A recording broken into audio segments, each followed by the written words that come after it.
The need to explore is deep within all of us. Our ancestors crossed mountain ranges, sailed open oceans to map new lands, and sought out the unknown while always looking to the stars.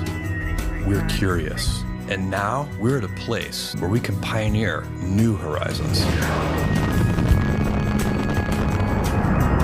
Because Earth, this blue planet and all its beauty, is just our starting place. It's time.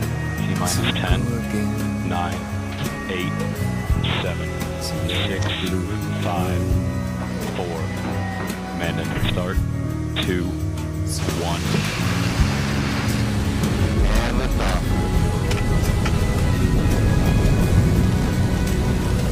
Oh yeah, look at her go. 5,000 feet and climbing. Now is the time to open the promise of space to all and lay the way for generations to come. When our descendants look to the stars, perhaps from a rocky moon or colonies floating in open space, they'll remember this time. When they reflect on where it started, they'll remember this place.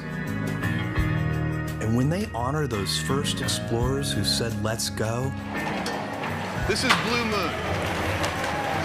they'll remember these bold steps. We are of blue origin. And this is just the beginning.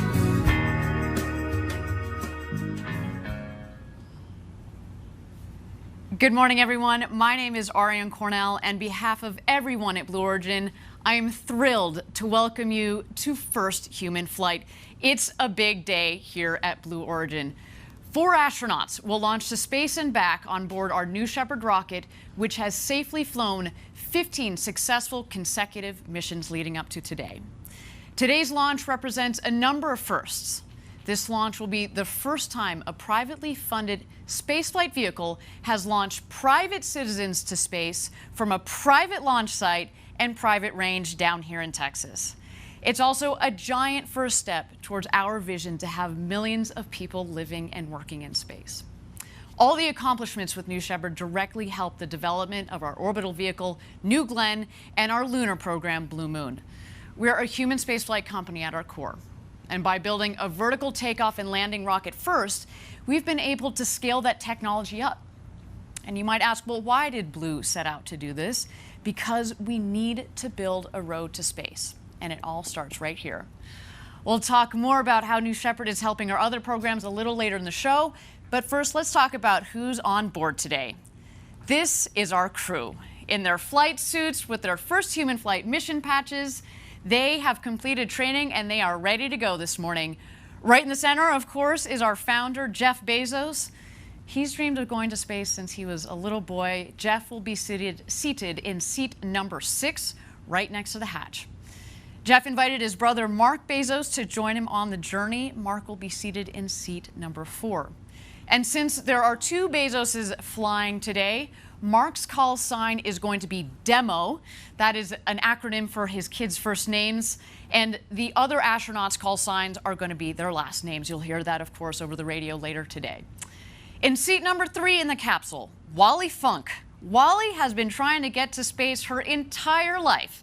And today she'll surpass John Glenn, American hero, as the oldest person to reach space at the age of 82. Oliver Damon, occupying seat number 1, will be the youngest person to have traveled to space at just 18 years old. He joins us from the Netherlands. So today, we have both the youngest and the oldest people to have ever flown to space. How about that? What a crew do we have for you this morning? Each of our inaugural crew will be receiving an exclusive Omega watch as a gift, which will fly with them on their historic flight to space.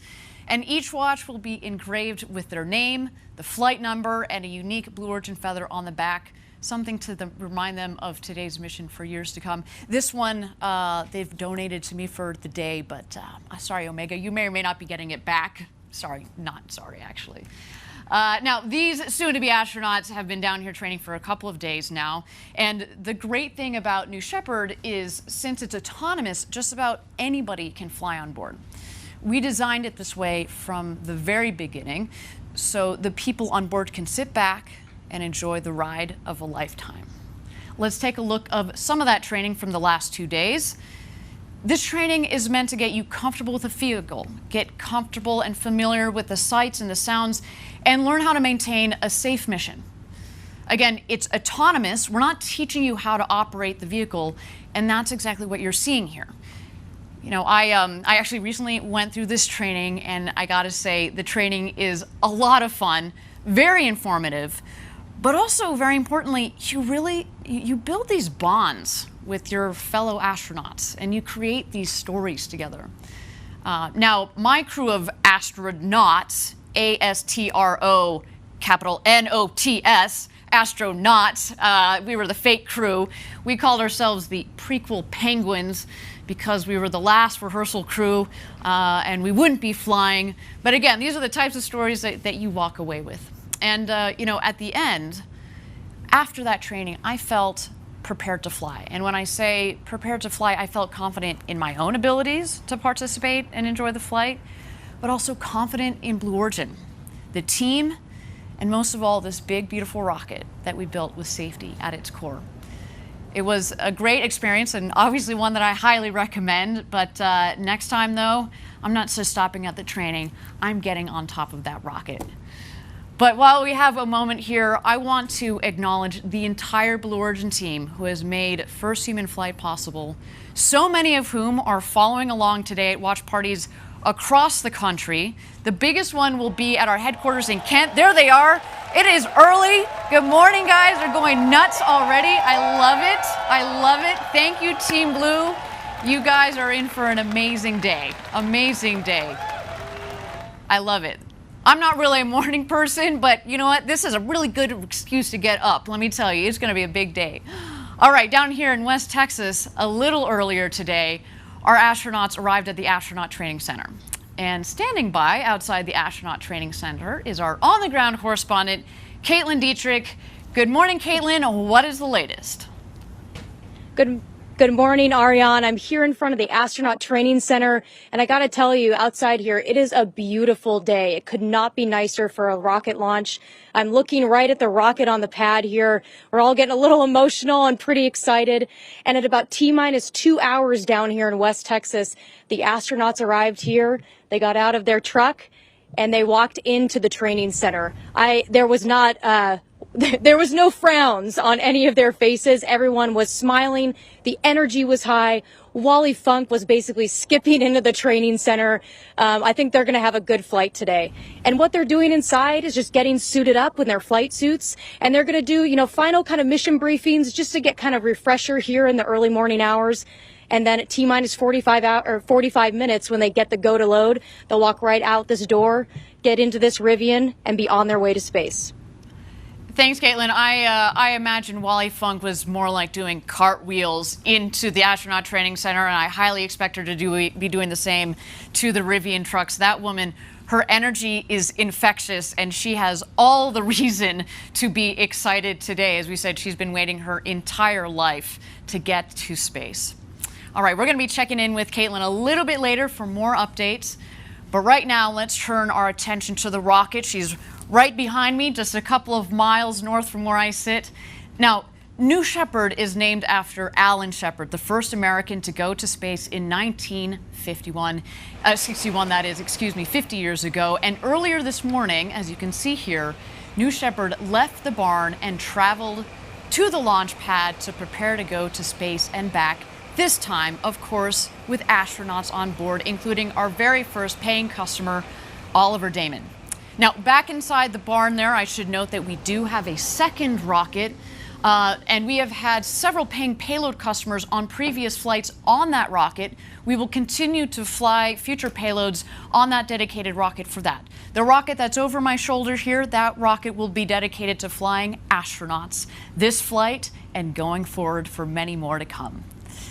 This day here at Blue Origin is the culmination of years of testing, learning, and safely proving out the system across 15 successful consecutive missions.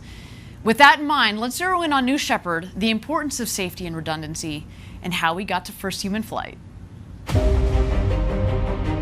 For New Shepard, we've been following an aggressive step-by-step approach from the beginning. The first time we flew New Shepard, we demonstrated every single aspect, re-entry, parachute deployment, and that mission was 100% successful for the capsule. M2 was about rolling in changes and trying it again. This time we stuck the landing, but we needed to show we could do it again. So that was what M3 was. For M4, we pushed the envelope, lighting the engine just seconds before it would impact the ground, and we perfected it at that time. In M5, we intentionally did not deploy one of the main parachutes, and it worked perfectly. We had done a pad escape test that the capsule can launch and escape if there is an accident on the pad. The M6 mission was about testing that at its most stressing condition. We ignited the solid rocket motor in flight and showed that we can recover the capsule safely.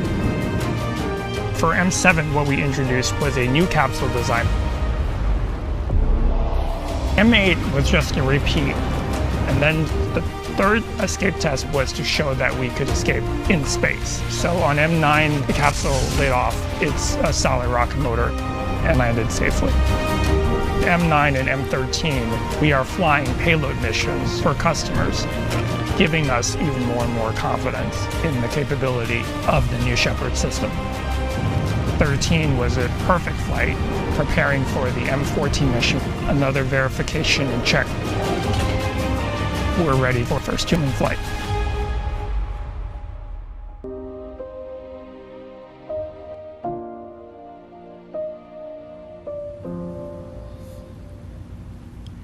I love hearing from our top engineers, like the architect of New Shepard, Gary Lai, who's joined me here at the desk.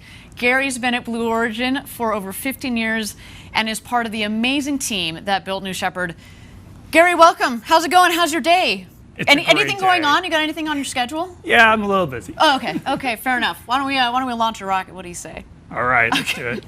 Well, while we got a little bit of time, why don't we get into some of this talk about the step-by-step process that's gotten us to today. So we talk at Blue Origin about our motto, Gradatum Ferociter, step-by-step ferociously in Latin. Talk to us about NS-14 and NS-15, the two prior flights with this same rocket. What happened, and why did we finally come to the conclusion it's time to put people on board? So, Ariane, the last two flights, NS-14 and NS-15, you could think of as full dress rehearsals for what we're about to do today. We used the same hardware, the same software, and even the same operational procedures as we're going to use today.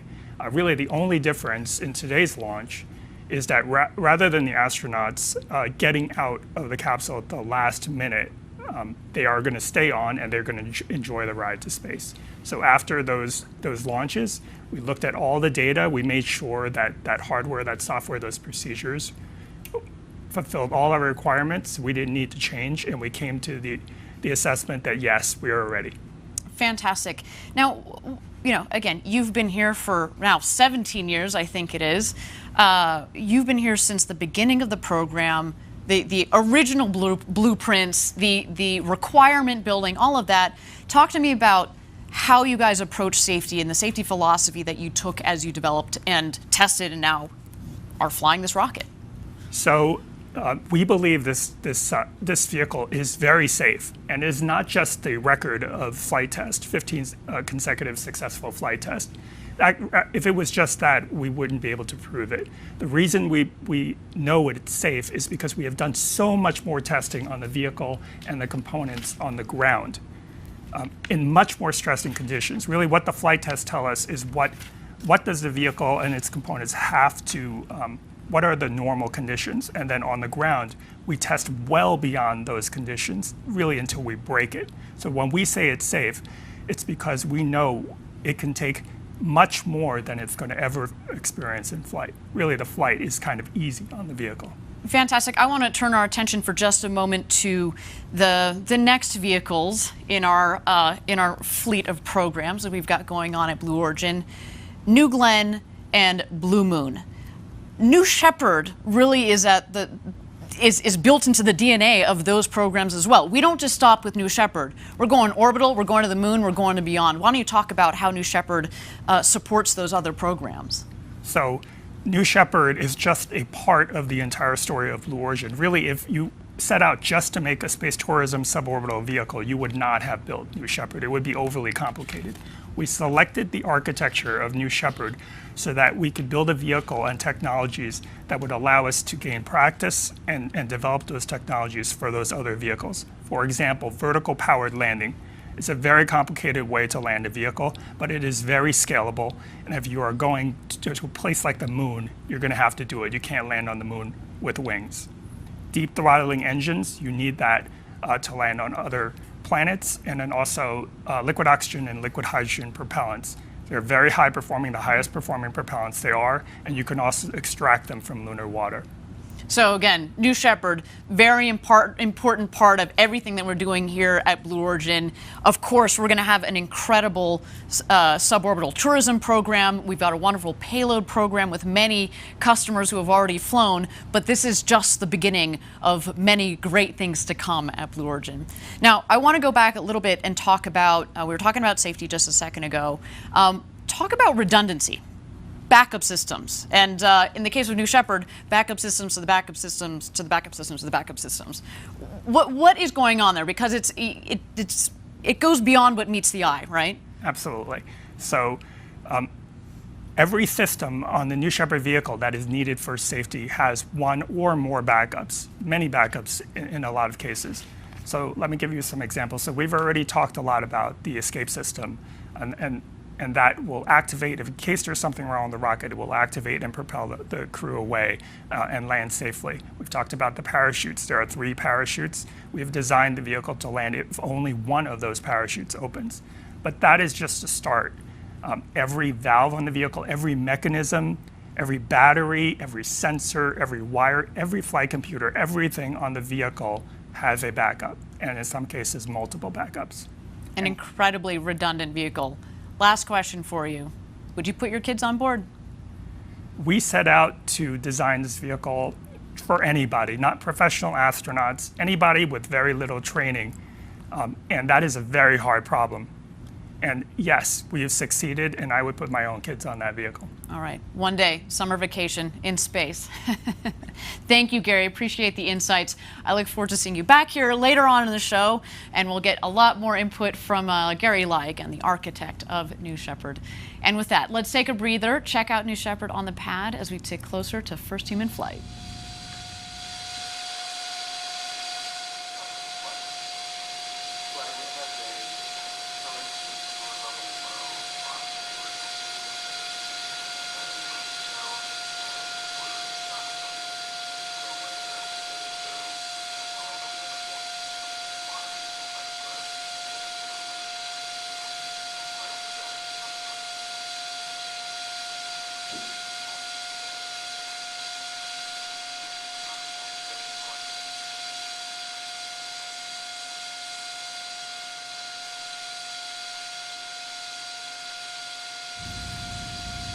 All right, everybody, if you're just joining us, this is Blue Origin's first human flight. We're down here in West Texas coming to you live. We are T-minus 1 hour and 10 minutes to go until Jeff Bezos, Mark Bezos, Wally Funk, and our first customer from the Netherlands, Oliver Damon, rocket to space and back.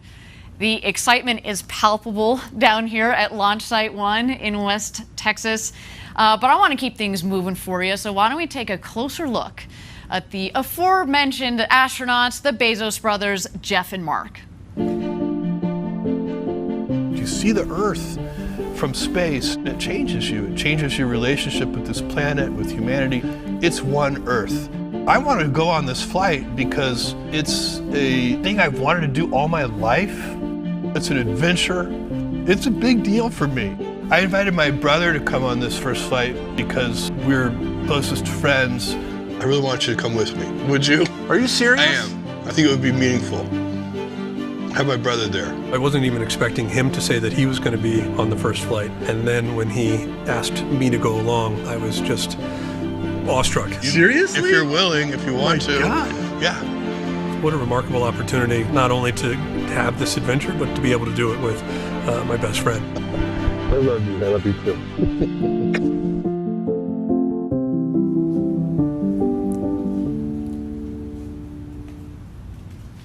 What a cool story. Brothers sharing this historic experience together.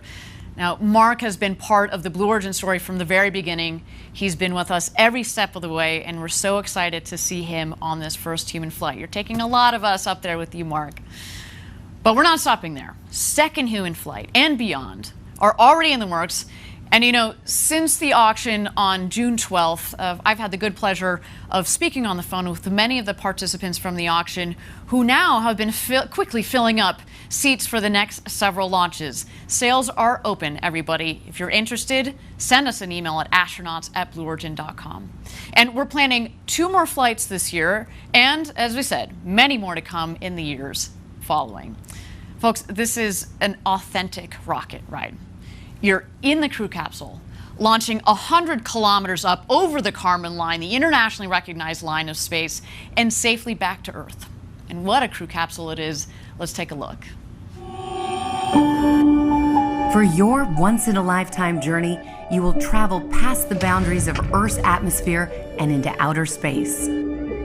Featuring windows that comprise 1/3 of the capsule's surface structure, the largest windows ever in space, you'll have a view of the curve of the planet and the vast darkness of the cosmos. Every detail of the capsule has been precision engineered for your safety and comfort, with reclining seats specifically designed to absorb the impact of landing and an escape motor that can safely propel the capsule from the booster rocket. At the apex of your flight, you'll experience weightlessness. Unbuckling from your seat, you're free to explore different perspectives from each window before your return to Earth begins. This is the beginning of a revolution in space travel, and Blue Origin is going to take you there.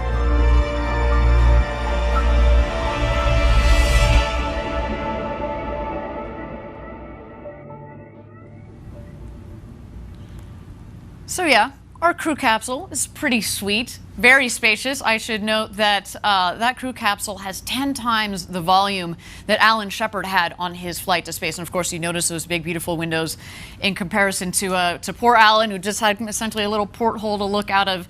Our astronauts today are going to get an amazing view. You know, today, as we mentioned, is just the first of many flights to come on New Shepard for that capsule. And let me tell you, as somebody who was at the recent live auction for the very first seat on today's rocket, people want to fly to space. We had nearly 7,600 people from 159 countries registered to bid. Huge global interest. And it was just incredible to be in the room when the winning bid was called at $28 million.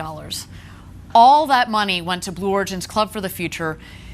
It was truly a stunning day, for which we are extremely grateful and extremely humbled. Now, for those of you that are less familiar with our Club for the Future, you might ask, what is Club? Club for the Future's mission is to inspire younger generations to pursue career in STEM and to help invent the future of life in space. The club and its collaborators are doing this in many ways, like sending student postcards to space on New Shepard and back, posted them flown in space, of course. They've also been establishing space-focused curricula and providing access to space on Blue Origin rockets. And just last week, Blue Origin decided to spread the love. Blue Origin and Club for the Future announced that these 19 nonprofit organizations you see on your screen here will each receive $1 million from the $28 million. Incredible to see all of that money being used to help get the next generation excited about space. Why don't we take a closer look at Club for the Future, what it is, what it's doing, and where it's going. It's my generation's job to build the road to space so that the future generations can unleash their creativity.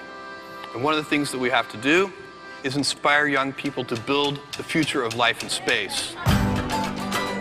We're from Blue Origin. We are going to be sending some postcards to space. The Club for the Future asks K-12 students to send us postcards with their dreams of the future. Mine says the future is only a tomorrow away because if we build the future, we have to do it a day at a time.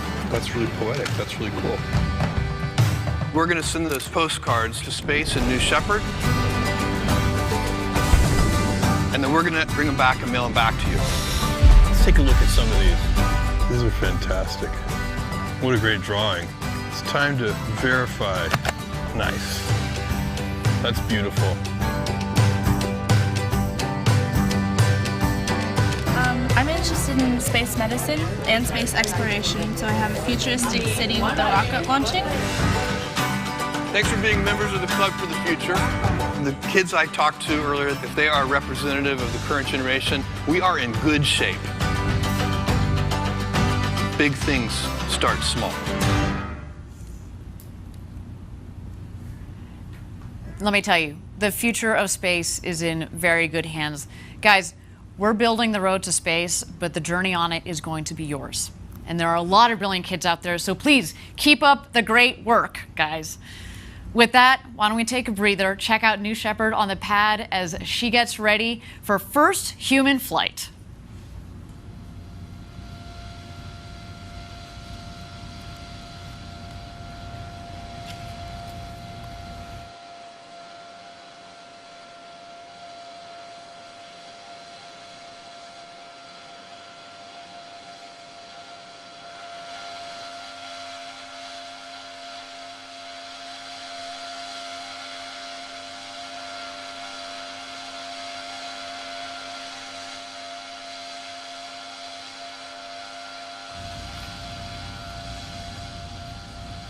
All right, thank you again, everybody, for joining us live from West Texas. We're here at just 1 hour and 2 minutes to go until launch. We are quickly approaching our first live glimpse of today's astronauts. They're going through their final preparations with crew member 7 before exiting the training center and heading out to the launch pad in their Rivian trucks. And now, crew member 7 is a role that gets its name from the New Shepard program. Though today's flight features 4 astronauts, future flights will take use of all 6 seats in the crew capsule. And crew member 7 is just that, the 7th member of each astronaut crew. Now, it's a 2-person role. And here's some footage, in fact, of Kevin Sprague and Sarah Knights, our current crew member 7s. We'll have that for you in a second here. So Sarah and Kevin don't go to space themselves, but they're critical team members that stay with the crew every step of the way, including as voice of mission control to the astronauts during the flight. So it's basically like they're in the capsule with our crew. And you're going to hear on today's flight Sarah as Capcom, or capsule communicator. And as I mentioned earlier, I've gone through astronaut experience training, and I can tell you the crew member 7 roles are essential. Kevin and Sarah met me, as well as the rest of the crew that I had during training, the evening that we arrived in El Paso, Texas, and we were in great hands, in their incredibly competent hands from the beginning to the end of our journey down here in Texas. So a special thank you to Kevin and Sarah for holding it all together for our astronauts. Now, I want to introduce you to another critical member of our Team Blue, Audrey Powers. In her new role as the Vice President of Mission and Flight Operations, she recently joined us here at the desk for a chat about what it's like to arrive at this very special moment. Audrey, it's so great to have you here. You've been so important to the development of the company and this rocket, and I can only imagine, how are you feeling today? I'm feeling very, very excited. Yeah? We had an amazing flight readiness review yesterday, and the team is just so pumped. Awesome. Yeah. Well, so this is not the first time our viewers have met you. On the last flight, you were one of our, what we call astronauts, spelled A-S-T-R-O-N-O-T-S. Yep. What was that experience like, going through the training and being one of the astronauts? Well, I was actually there working. I was not just having fun. Right. No, we know I this. was going through the training to really see how it had progressed over time. A number of us did a review of the training early on, and I'll say that our training has reach such a really great spot for the astronauts. Our human factors team has provided a lot of input. Our CM7 team has spent so much time really focusing on what is important for them to first safely get through the experience and then just really enjoy their time up there. So it was vetting the entire experience and making sure that we cover the right aspects of it. Right. So I also got to be an astronaut, but I didn't get to do the next kind of critical step, which is getting inside of the capsule on top of the rocket when it's fully fueled, fully loaded, like we did during our last launch and last webcast. You were one of two. You and Gary Lai went in there. What was that like when you went in there and the hatch was closed? What is that feeling like? Yeah, the entire tower operation of Astronaut Load was just a very sensory experience. And we walked through the sequence a couple days in advance just to rehearse everything, all of the movements. But on launch day, we got out of the cars and we're standing at the bottom of the tower. And you could hear the vehicle venting. And when you looked at it, there was frost coming off the side like you see sometimes in movies. And it's just this overwhelming sense of this thing that is waiting to launch, and we're kind of holding it up, you know? Right. So there was a great sense of urgency that didn't exist on the days that we rehearsed it. And when we got up and finally ingressed and strapped into our seat, there were a lot of things. It was very mechanical because of the training that we had gone through in the simulator. And we sat down and strapped in, and it wasn't until then that you're waiting for the crew to do the checks and empty out the cabin of the various equipment that you kind of look out and you realize like how high up you are, where you are. Yeah, and you could feel the vehicle swaying a little bit on the launch mount, like that rocket is ready to launch. And when it closed, I remember thinking before, like, oh, I'm going to have all these clever things to say to Gary, you know, because we've worked together for so long. And, like, I couldn't think of anything. It was just like, I want to go so badly, you know? Like, can you lock the hatch from the inside? We were wondering if you guys were going to do a little stowaway situation. Sorry, there are cameras. I know. Saw you. Yeah. So it was just this really rich sensory experience being in there from all angles. Yeah. Well, so you are now head of New Shepard Flight and Mission Ops. Mm-hmm. What does it feel like this day that we're actually putting people on board and we're closing the hatch and we're keeping the people in the capsule to go to space and back? What does that feel like? Well, we've spent, in recent weeks, we've finalized a years-long effort called our Human Flight Certification Plan. And it culminated in an extensive review, over the last month with external reviewers, and our FAA partners were involved. And it was the culmination of the entire program, years of work on this program. And I was so struck by how much work has gone into this across the years and across the disciplines. And the people in that room kind of finalizing all of these check boxes, it was just an overwhelming sense of the history that we had collected of this program.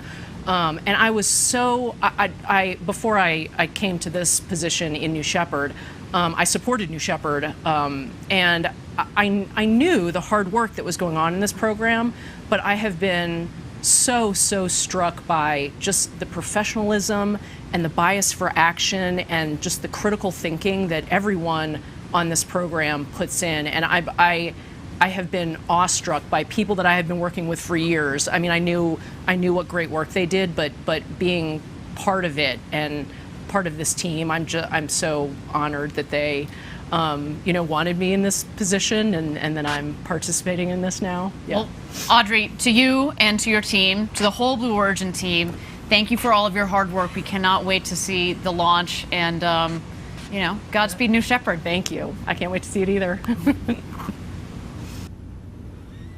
Audrey offers such great insight into New Shepard. She's also a pilot herself. Oh, and the chair of the Commercial Spaceflight Federation. She's had an incredible impact on space legislation and policy in some major ways, as well as a major impact on Blue Origin. So thank you to Audrey. She's kind of busy today, so we're very proud to have had her on stage just a couple of days ago. All right, we're at T-minus 55 minutes to go until launch. Let's go ahead and check out New Shepard as she gets ready for her flight today to space and back with our first human flight crew.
Thank you, everybody, again for joining us live from West Texas for Blue Origin's first human flight. We are at T-minus 52 minutes to go until launch.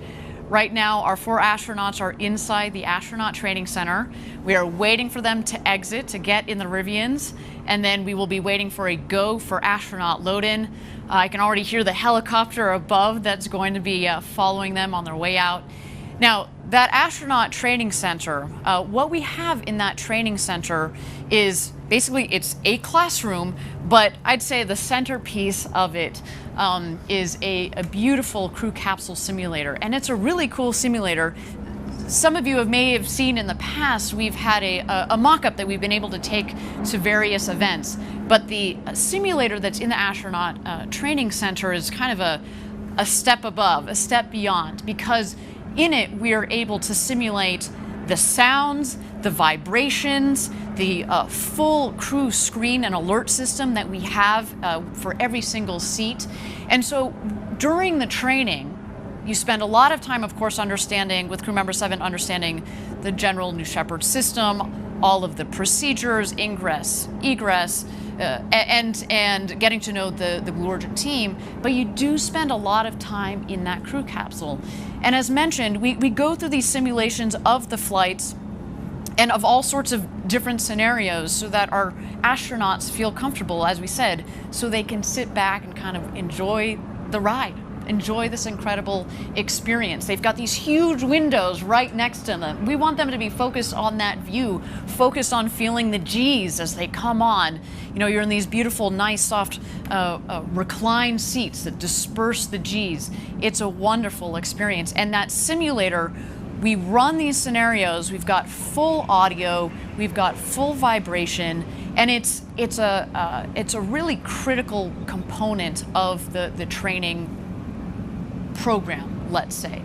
Now, we also, of course, we will take them out to the pad the day before launch. We want them to walk up the crew access tower.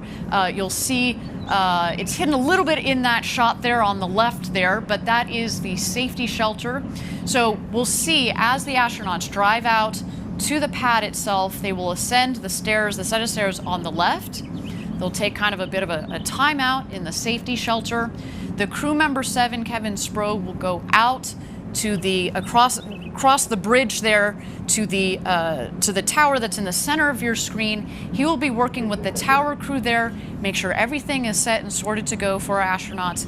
He will then go back to the safety shelter and get the astronauts and get them ingressed into the capsule. The astronauts right now, though, they are in the astronaut training center. Again, we are waiting for them to emerge shortly here. We are at T-minus 49 minutes to go until launch.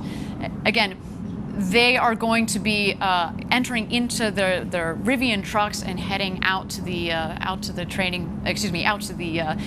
launch pad. This will be our first glimpse of the astronauts. We're going to see those shining smiles of theirs. I'm sure they're trying to contain their excitement. You know, you've got that excited energy that, of course, they are controlling themselves. Although, again, let's be honest, Wally Funk doesn't control her excitement. I'm, as I said, fully expecting her to do full somersaults and cartwheels on her way into the Rivians. And why don't we just wait here for a moment as we wait for those astronauts to emerge.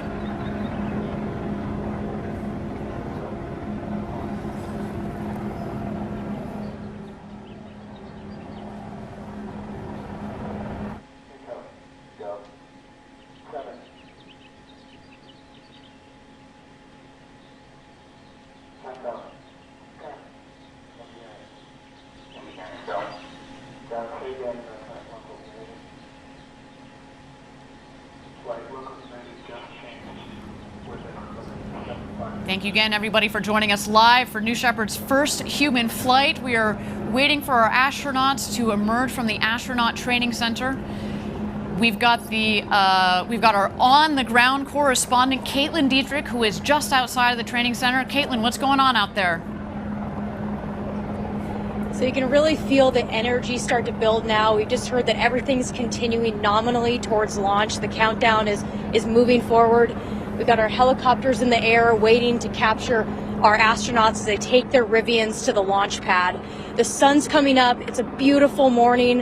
Our teams are going to be standing on the road, hooting and hollering as the astronauts drive by on their way to the tower. And I'm starting to get goosebumps over here, and it's a little bit emotional. But we'll be back in just a couple minutes, and we'll watch these Astros as they head out into their truck and on their way to space.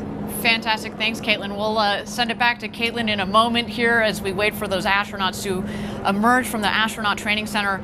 You know, I'll tell you, the last thing that they do before they exit the training center is there's this special coin ceremony. It's a challenge coin that's given to each one of the astronauts for them to take in their suit up to space and back.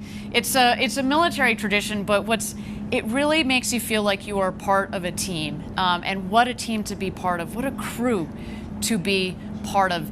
Only New Shepards astronauts are going to be able to get these coins. You only get the coin if you get to go up to space and back. And these astronauts, again, have completed their training, and they are ready to become the next set of international astronauts.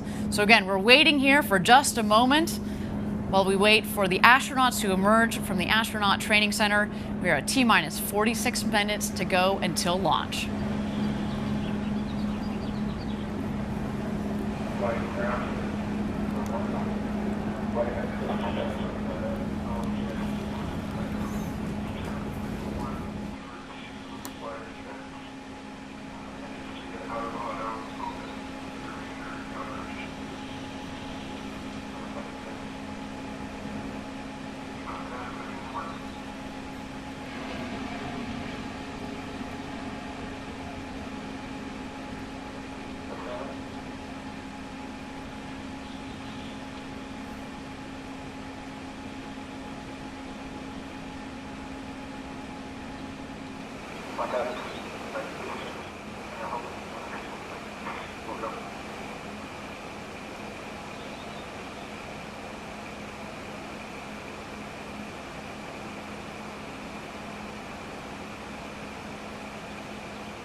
We would like to inhibit GPS 3 to Continent Airline will be used for monitoring. Thank you again, everybody, for joining us live for New Shepard's first human flight. We are at T-minus 45 minutes, and here the astronauts come.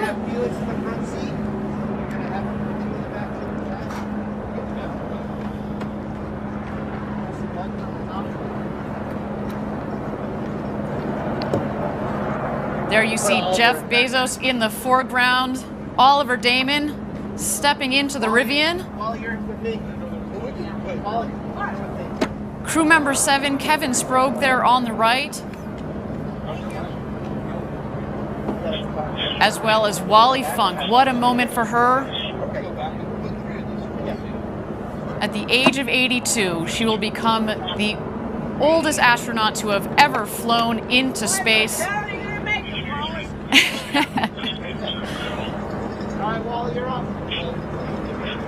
And there she is, loading into the Rivian. Wally was part of the Mercury 13 program back in the 1960s. The program to train women to go to space that ultimately was canceled. But now it is her moment. Today is an incredible day for her.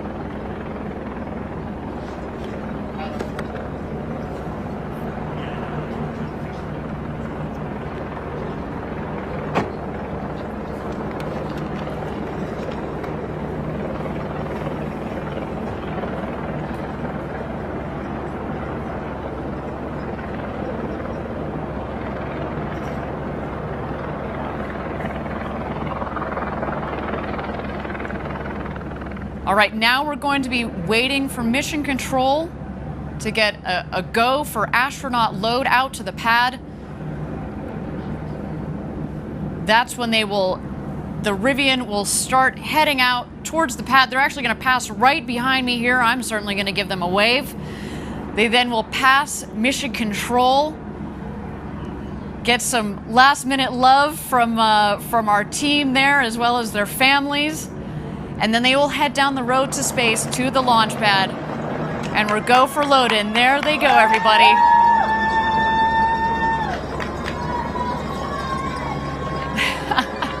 What a moment. You can probably hear our team already losing it down here. We are super excited. And there they are. High fives from everybody. What an incredible moment.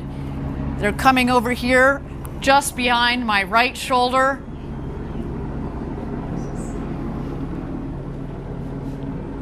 A moment we've been waiting for here at Blue Origin. So much hard work has led to this moment. How exciting. Wally Funk, the Bezos brothers, Oliver Damon, our 4 crew members are heading out to the launch pad. There they go. See you guys. Oh my gosh, they are in for the flight of a lifetime.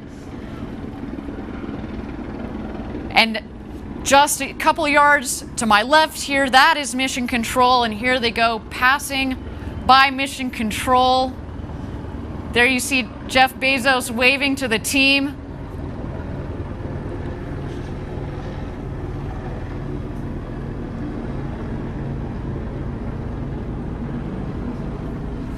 And they're going to hang a left there as they head down the road to space. Now, while we watch them travel down that road to space, they've got just a couple of moments. It's a long 2-mile road there. We've got a couple of moments. Why don't we meet aviation icon Wally Funk? You're in zero gravity for 4 minutes. You come back down. We land gently on the desert surface. We open the hatch and you step outside. What's the first thing you say? I will say, honey, that was the best thing that ever happened to me. I've been flying forever, and I have 19,600 flying hours. I have taught over 3,000 people to fly, private, commercial, instrument, flight engineer, airline transport, gliding, everything that the FAA has. I've got the license for. And I can outrun you. Back in the 60s, I was in the Mercury 13 program. They asked me, do you want to be an astronaut? I said, yes. They told me that I had done better and completed the work faster than any of the guys. So I got a hold of NASA 4 times. I said, I want to become an astronaut, but nobody would take me. I didn't think that I would ever get to go up. Nothing has ever gotten in my way. They said, Wally, you're a girl, you can't do that. I said, guess what? Doesn't matter what you are. You can still do it if you want to do it. And I like to do things that nobody has ever done. We're going to fly you up into space on the very first flight. That's your I can't tell people that are watching how fabulous I feel to have been picked by Blue Origin to go on this trip. You're going to be an astronaut. Oh, finally! And I'll love every second of it. Woo! Ha ha! I can hardly wait.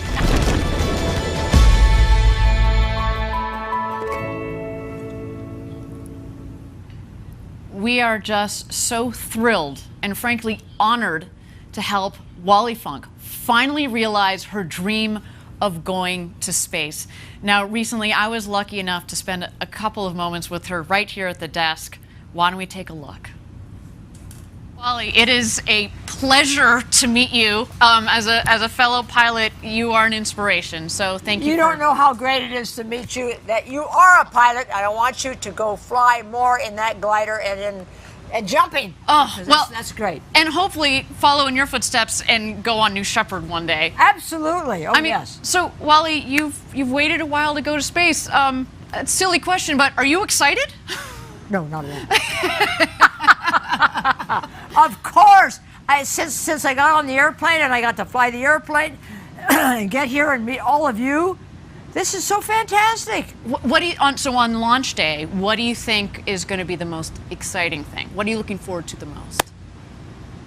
Lift off, climb, undo, and be able to move around in the, if there's room. I want to do a lot of stuff because I've done that in other situations. And you were just telling me a second ago, you're going to take your camera up there and you've got a postcard that you're going to take a photo with.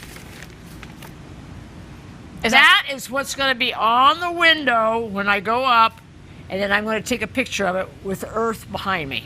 That's such a beautiful photo of you and the American flag back there in your flight suit, and that's going to be a spectacular photo. So, you know, this is probably, I imagine, your first time down here in West Texas at our launch site. Absolutely. What do you think? No, I used to be in Texas and teach. I think everything's fantastic. I mean, I've been treated so well, and the food is so great. I can't believe it's coming from, I don't know, California. Right, right. And you're lucky to be here with all these friends and the people and see what's going on. Absolutely. Well, so, Wally, as I said, you've been an inspiration to me.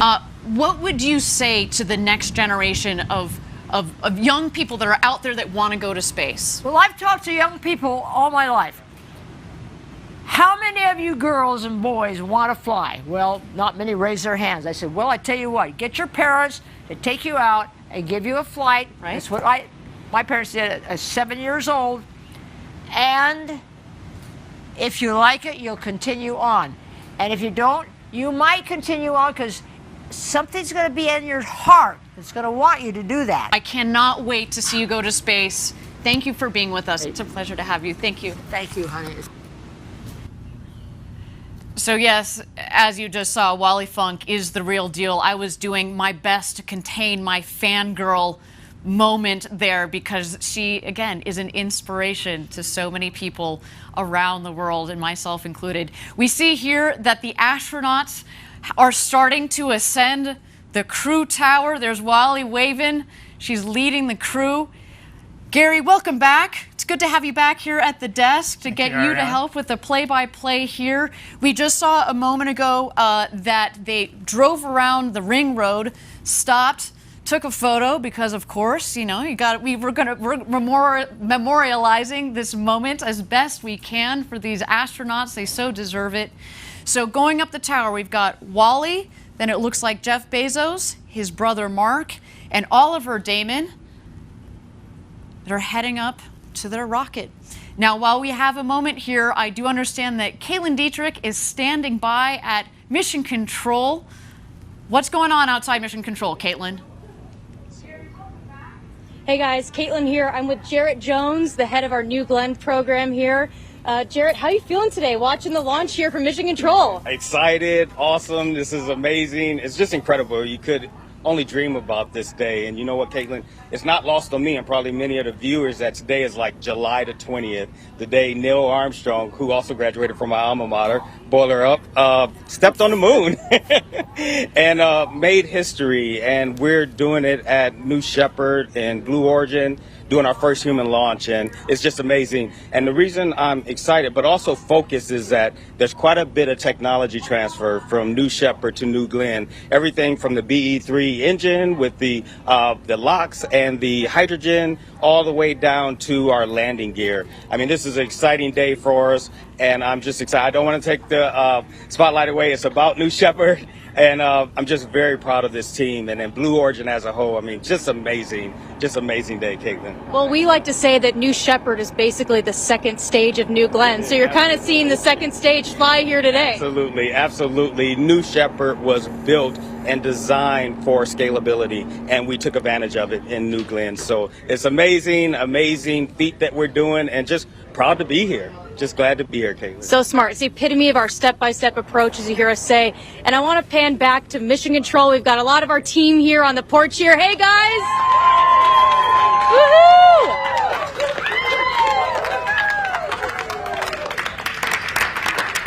We are so excited. We saw the astronauts fly by here just a second ago. And right in that room is some of the world's most brilliant engineers flying this rocket today. And I don't know about you, but I'm starting to get a little bit emotional. So back to you, Ariane, and we'll see you after launch. Woohoo! Woohoo! Thank you, Caitlin. Enjoy the launch. Jarrett Jones, enjoy the launch. Everybody out there outside of Mission Control, as well as in Mission Control, enjoy the launch. Gary, we talked about it a little bit earlier. Caitlin touched on it just a second ago, how basically New Shepard is being scaled up to New Glenn. Tell me how you've thought about that, because you're part of, obviously, New Shepard, the architect of New Shepard, but you've been part of thinking about the broader roadmap, if you will, that Blue Origin has. That's right. New Glenn is a scaled-up version of New Shepard. It does use different main propulsion for the first stage, but the second stage of New Glenn, that engine is a derivative of the BE3 engine that's flying New Shepard today. And the techniques for vertical landing, which we perfected with the New Shepard vehicle, are going to be applied to the New Glenn vehicle. We have very high confidence that the very first launch of New Glenn will stick that landing on the ship. We would not have that confidence without the New Shepard program. Absolutely, absolutely. And Jarrett Jones, again, who leads that entire New Glenn program, he has a big job, but he's gotten a lot of help. He's kind of gotten this catapulted help from the development and now the operations and flight of New Shepard. I should note that New Glenn will also carry humans one day. We build all of our programs from the very beginning with the intent to put people on board. And talking about astronauts and people, we just saw them enter into the astronaut safety shelter. I would like to highlight one thing, which is, Wally was saying that she could outrun you. She was the first up those stairs and first in the astronaut shelter. So no lie, that Wally Funk, she's got quite a bit of energy. She's 82. But I'm convinced every time I read that it's a typo, that she's actually 28, because, again, that woman. All right, Gary, why don't you tell us a little bit about what's happening in the shelter, because we should remind our viewers that on the last flight that we had, we basically did a full-up rehearsal of what we're doing right now. You were part of that astronaut crew that we had. What happens in the shelter? So the shelter has two main functions. It's a shelter in case of some kind of emergency. If they need to evacuate the capsule very quickly, they can go across the bridge only about 75 feet and be in this shelter very fast. It is fireproof. It can handle a whole set of anomalies that might happen with the rocket. You see those blue tanks against the wall? The shelter has its own air breathing supply in case of a fire outside. It also has communications. They can talk directly to Capcom from there. Right now, they are just waiting for the go-ahead from the pad crew that is preparing the capsule to start astronaut load. Fantastic. And you see there in the foreground in the black suit, that is Kevin Sprague, our crew member 7, as well as Wally Funk seated on the left, soon to become the oldest person to have ever flown in space. Then, going clockwise here, Oliver Damon, soon to be the youngest person to have ever flown in space at the age of 18. He comes to us from the Netherlands. A special shout out to our international viewers, especially those in the Netherlands. Hello, everybody. You should be very proud of your countrymen there. Then we have, of course, Mark Bezos, brother to Jeff Bezos, our founder, in the cowboy hat. He is a true Texan at heart. You know, we call it the ranch down here. We like to incorporate that into a lot of what we do in the spirit that we have down here at our launch site 1. All right, they are leaving the astronaut safety shelter here. Let's watch as they prepare to cross the bridge.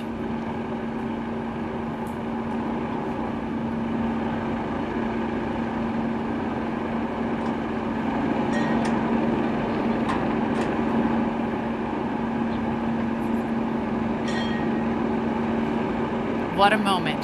Jeff Bezos. Mark Bezos. Wally Funk. And Oliver Damon.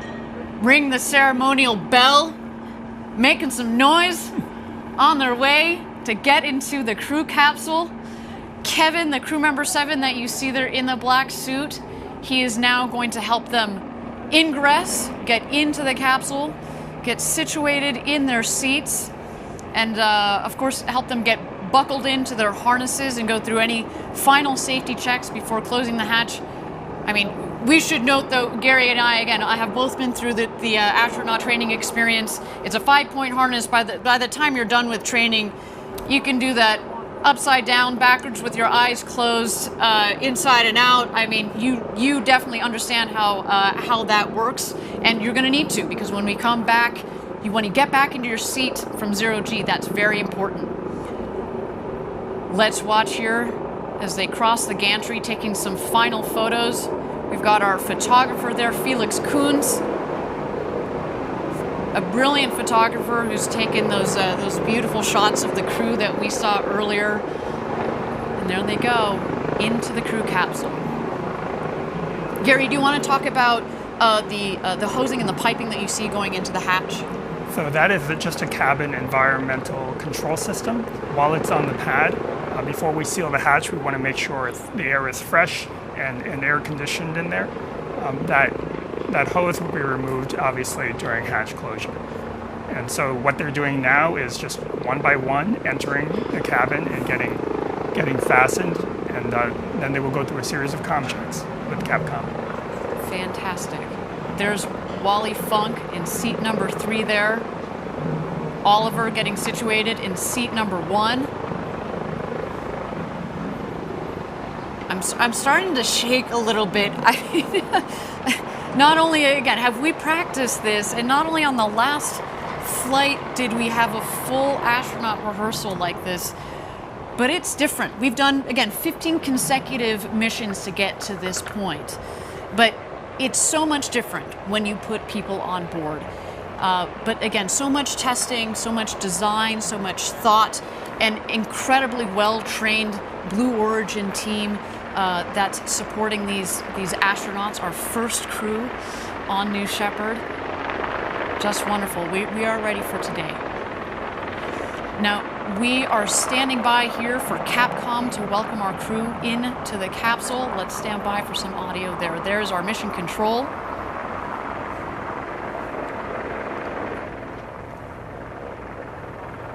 And Sarah Knights.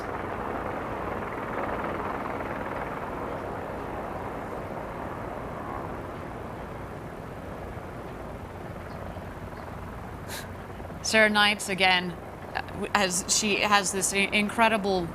I have you loud and clear, 7. How me?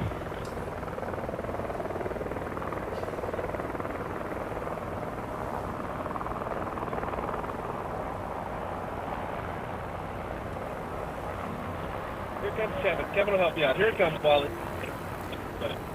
I can see it's jammed in there. Don't keep pulling on it. Don't come get it.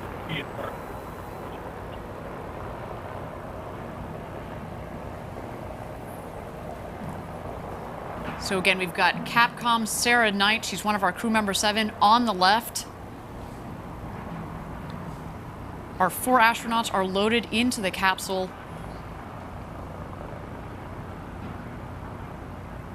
There is Wally Funk in her seat, as well as Mission Control. Talk about locked and loaded. This team is really, I mean, you've been in Mission Control during these launches. What is that like? So at this point in the procedure, everybody is incredibly focused. They're true professionals. They are looking at the data, following procedures. There's really no distraction.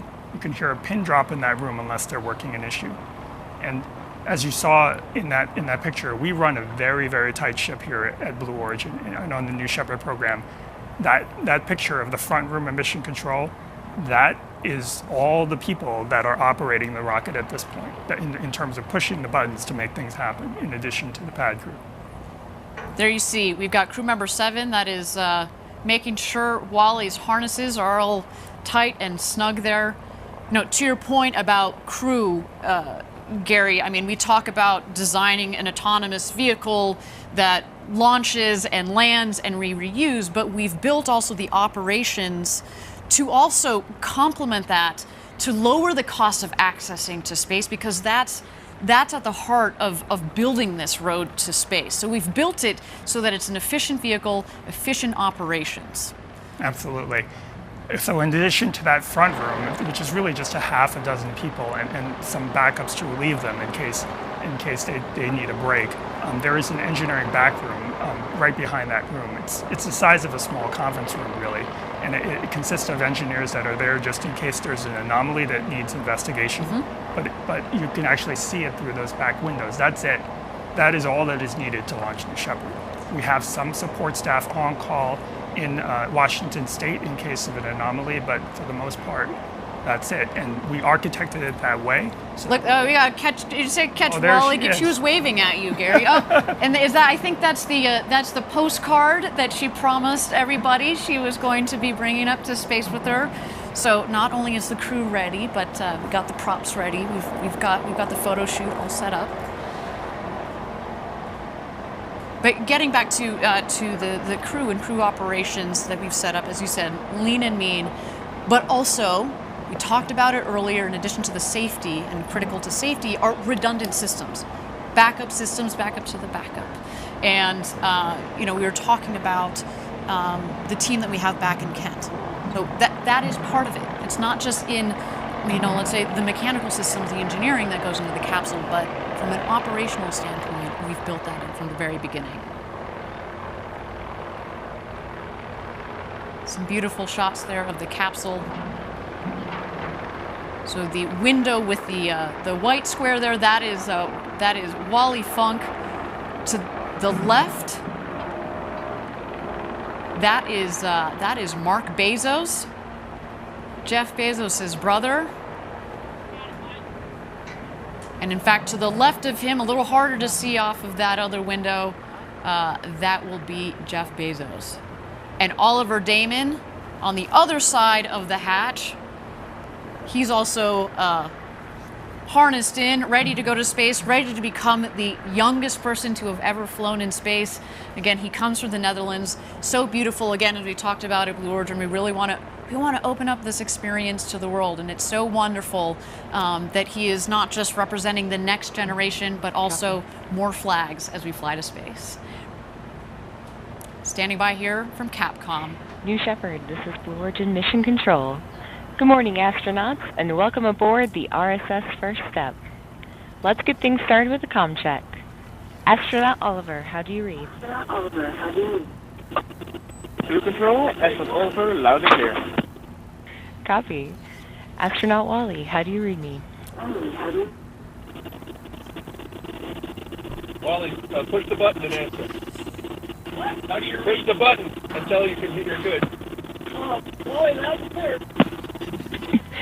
Copy, Astronaut Wally. Astronaut Demo. Blue Control, this is Astronaut Demo. I have you loud and clear. Copy. Astronaut Bezos. Blue Control, Bezos. I read you loud and clear. Thanks for everything, Sarah. We appreciate it. It's my honor and my pleasure. All right, astronauts, we are at T-minus 21 minutes and counting. As we proceed, I'll keep you updated. For now, just sit back and relax. Fantastic, and there you heard it. All 4 astronauts are ready to go to space. They just had a quick comms check with Sarah Knight on Capcom, one of our crew member 7 there. You heard all 4 astronauts are jazzed. You know, Wally there was, I'm sure she's a bit distracted again. We've said this before. She has waited over 60 years from the days that she was part of the Mercury 13 program to go to space. That program to get women into space was canceled. But you know what? She is canceled no more, everybody. She is going to space. Such an honor to be able to help her realize this dream of going to space after so long. What a moment, what a woman that that really personifies perseverance and pushing through it. All right, and here we go. We are closing the hatch. Gary, do you want to talk a little about what happens when you close the hatch? Obviously, it's a pressurized vehicle. What does that mean with regards to closing the hatch there? So the hatch has a double seal on it. There are 2 sets of seals. So what they're going to do when they close the hatch to make sure it is properly sealed is they're actually going to pull a vacuum in between both of those seals and make sure that vacuum doesn't decay. And that checks the integrity of both seals. Fantastic. Now, I understand that we've got Caitlin Dietrich again on the ground. We've got an update from her. Caitlin, what's going on? She's almost ready. So let's hold off on just a moment for our update from Caitlin Dietrich. In the meantime, let's watch here as the tower crew continues to close the hatch, make sure that the pressure seals are all ready to go. There we see Mark Bezos giving the thumbs up. There's Jeff in the background waving. What an experience to do with your siblings, your best friend. What a day for this 4 crew. Gary, you we mentioned again that you have gone through the astronaut experience. You went through it. Actually, here we go. I think we've got Caitlin. Just a moment, Gary. Hold that thought. Caitlin, what's going on out there at Mission Control? Hey everyone, so basically we've actually left Mission Control, the porch, and now we're at what we call Fallback 3. It's on basically the entrance to the road to space. And right here is where the astronauts drove by. They went all the way to the tower. You can probably see it there in the very distance. Here we just closed the hatch and everything's looking nominal. And basically what's going to happen is once the capsule is under parachutes, we have a convoy here right behind us that's going to be racing out to get that hatch open and celebrate after their victorious flight to space. So that's what we're all preparing for here after their 11-minute flight. So we're pretty excited. Wonderful. Thank you so much, Caitlin, for that update. Gary, so you, as we were just closing out that question, so on the last one, you actually were in the capsule, right? You and Audrey Powers, who we talked to a little bit earlier in the show, were in the capsule when they closed the hatch. What does it feel like at this moment? It's actually quite tranquil. After the excitement and all the helicopters and ingressing and that adrenaline, you have a moment in the capsule now to reflect when the hatch is closed. It's actually pretty quiet.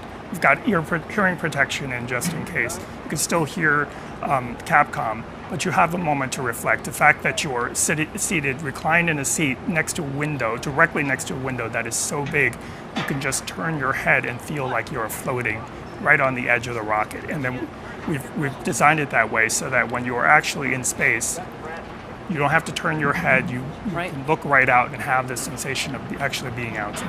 And it also kind of adds to the voluminous feel of the capsule. We said earlier it's 10 times the volume that Alan Shepard had on his flight, but it is big, and the windows make it look big, that light acoustic padding make it look big, and then once you're floating up there in space over the Kármán line in 0G, it kind of adds a third dimension to it. Yes, we wanted that spaciousness. We wanted that sensation of floating.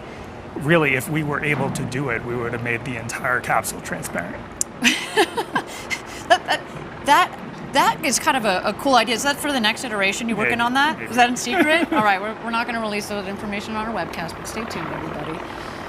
All right, we're going to toss it back to Capcom. I understand that we've got a special message from Christina Bezos, sister to Jeff and Mark Bezos.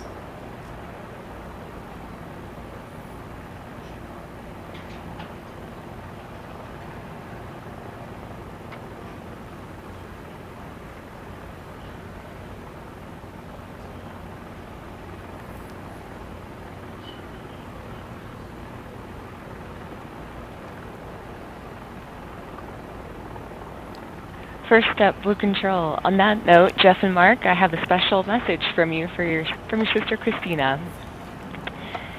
Steve and I are so excited for this monumental launch. Jeff, this is something you've dreamed of your whole life, and your passion for space is infectious. Mark, you're the best champion when it comes to encouraging us in our adventures. As you buckle in, I'm reminded of when Jeff was Captain Kirk, Mark, you were Sulu, and I took the role of Lieutenant Uhura. We would battle Klingons while firing torpedoes, all the while dodging in and out of traffic and praying that we make it to our destination safely. Mark, be prepared to fire those torpedoes if ordered to do so. Now hurry up and get your asses back down here so I can give you a huge hug. We love you, and Godspeed, New Shepard.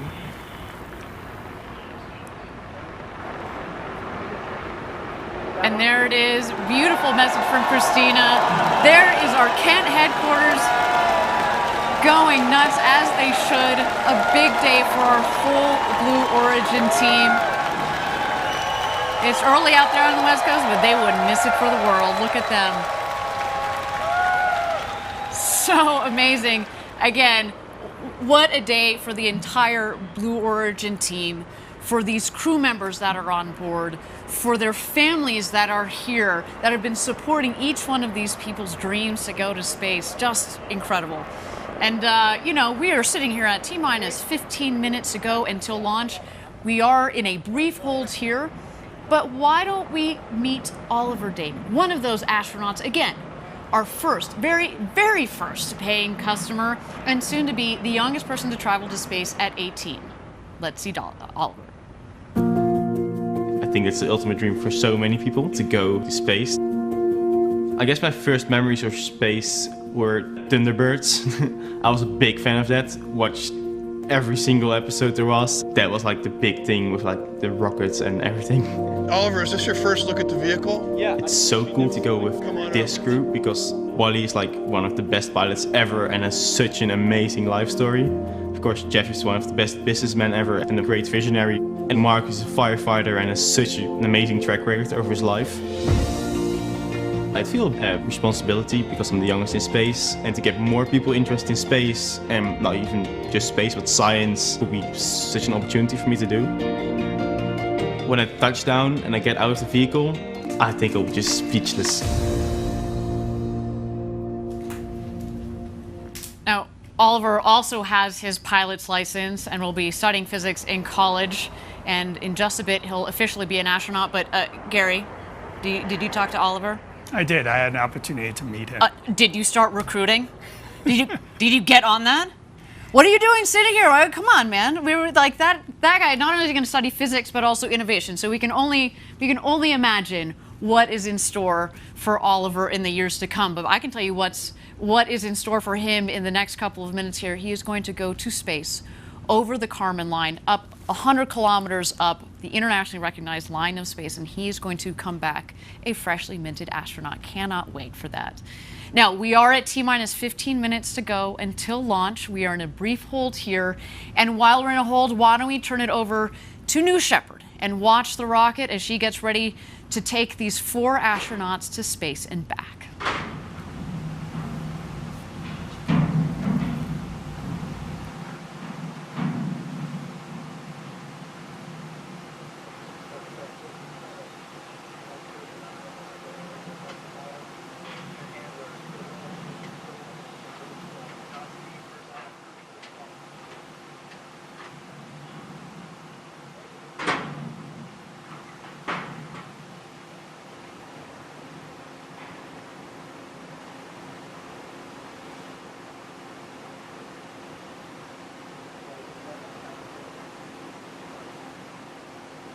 Good.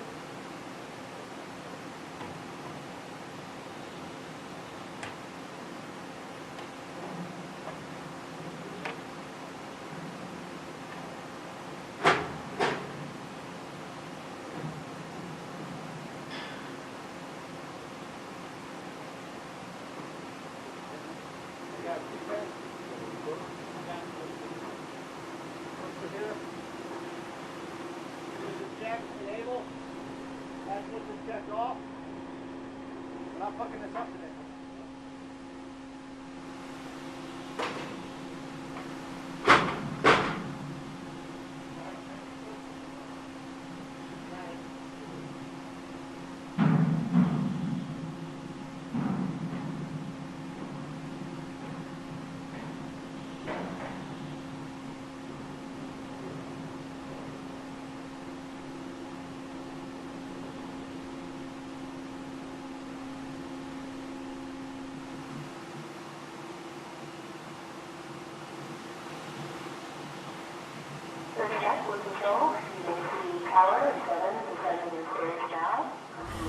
Thank you again, everybody, for joining us live from West Texas. We are here at T-minus 15 minutes to go until launch. We are in a brief hold. We've got our astronauts that are loaded into the capsule. You saw there just a moment ago, we had Oliver Damon on the left, in the left window. To the right of the hatch is our founder, Jeff Bezos. Coming around him is Mark Bezos, and on the opposite side of the capsule is Wally Funk. And again, we're just here in a brief hold, but while we have a moment, let's throw it back to the pad and catch out some of those shots of our astronauts as they get ready for their flight to space and back this morning.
Thank you again, everybody, for joining us live from West Texas for New Shepard's first human flight. We are at T-minus 15 minutes. We are in a brief hold here.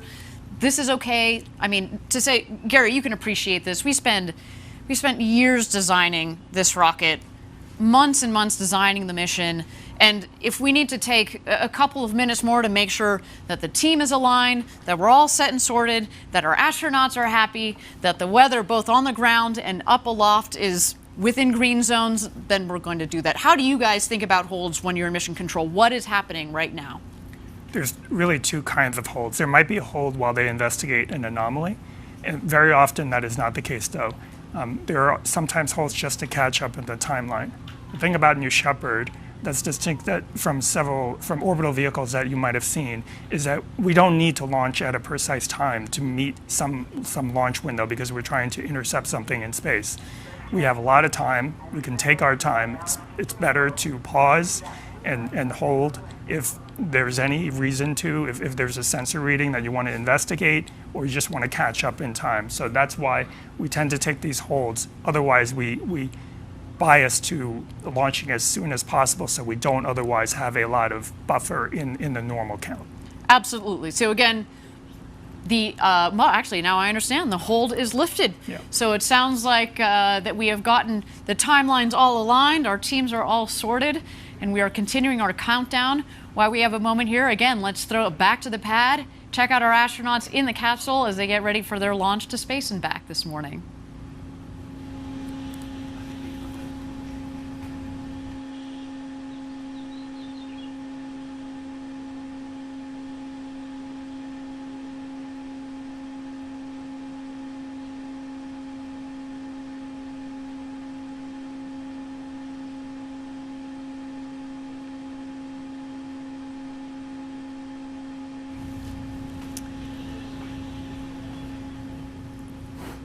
All right, everybody, we are at T-minus 14 minutes and 5 seconds to go until launch here.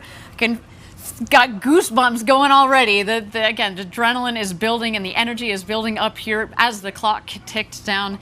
And while our astronauts and our teams are going through the final checks with our crew member 7 and the launch team, let's talk about seeing Earth from space and how it changes you. And we're very fortunate here at Blue Origin to have several NASA astronauts that are working with us, and they've logged hundreds of hours in space, and they offer a keen perspective on what our first human flight astronauts are just minutes away from experiencing.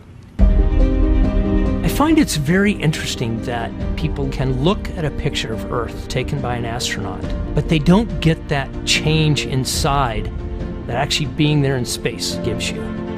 It is one of those things that you kind of have to do. The perspective from space is a really fantastic one. You can see things that you never thought you'd see from Earth. It really can't help but change your life. It changes your perspective. Having that kind of an experience makes you feel smaller. You really do come back with a sense that the Earth is a closed environment. Everything we have here to eat, breathe, drink, it's all traveling together. And looking at the blackness of space and looking at the surface of the Earth and seeing that almost nothing separates those two. All of humankind is on this one small rock, protected by this thin, fragile little layer of air. It makes you realize that the planet is, in fact, a giant spaceship traveling through space that's home to 7 billion of us. And I think every astronaut who goes to space is changed by it in some way. They've actually documented a change in core values in almost all astronauts from before the flight to after the flight. And as millions and millions of people begin to get this experience, I think the knowledge on Earth and a different understanding about our planet will gradually occur. The experience of something that changes who you are on the inside. It's very powerful. It is so memorable and so unique that people walk away speechless.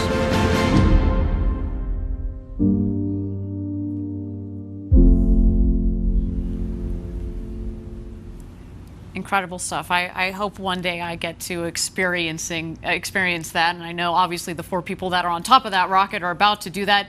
Gary, do you want to talk to us a little bit about today's flight profile, how they're getting up to space over the Kármán line and back home down here to West Texas?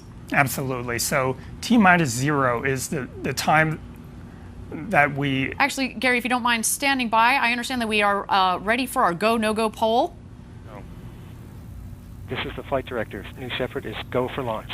Booster, commence symbol count. Wilco flight. Controller, strap UHF voice.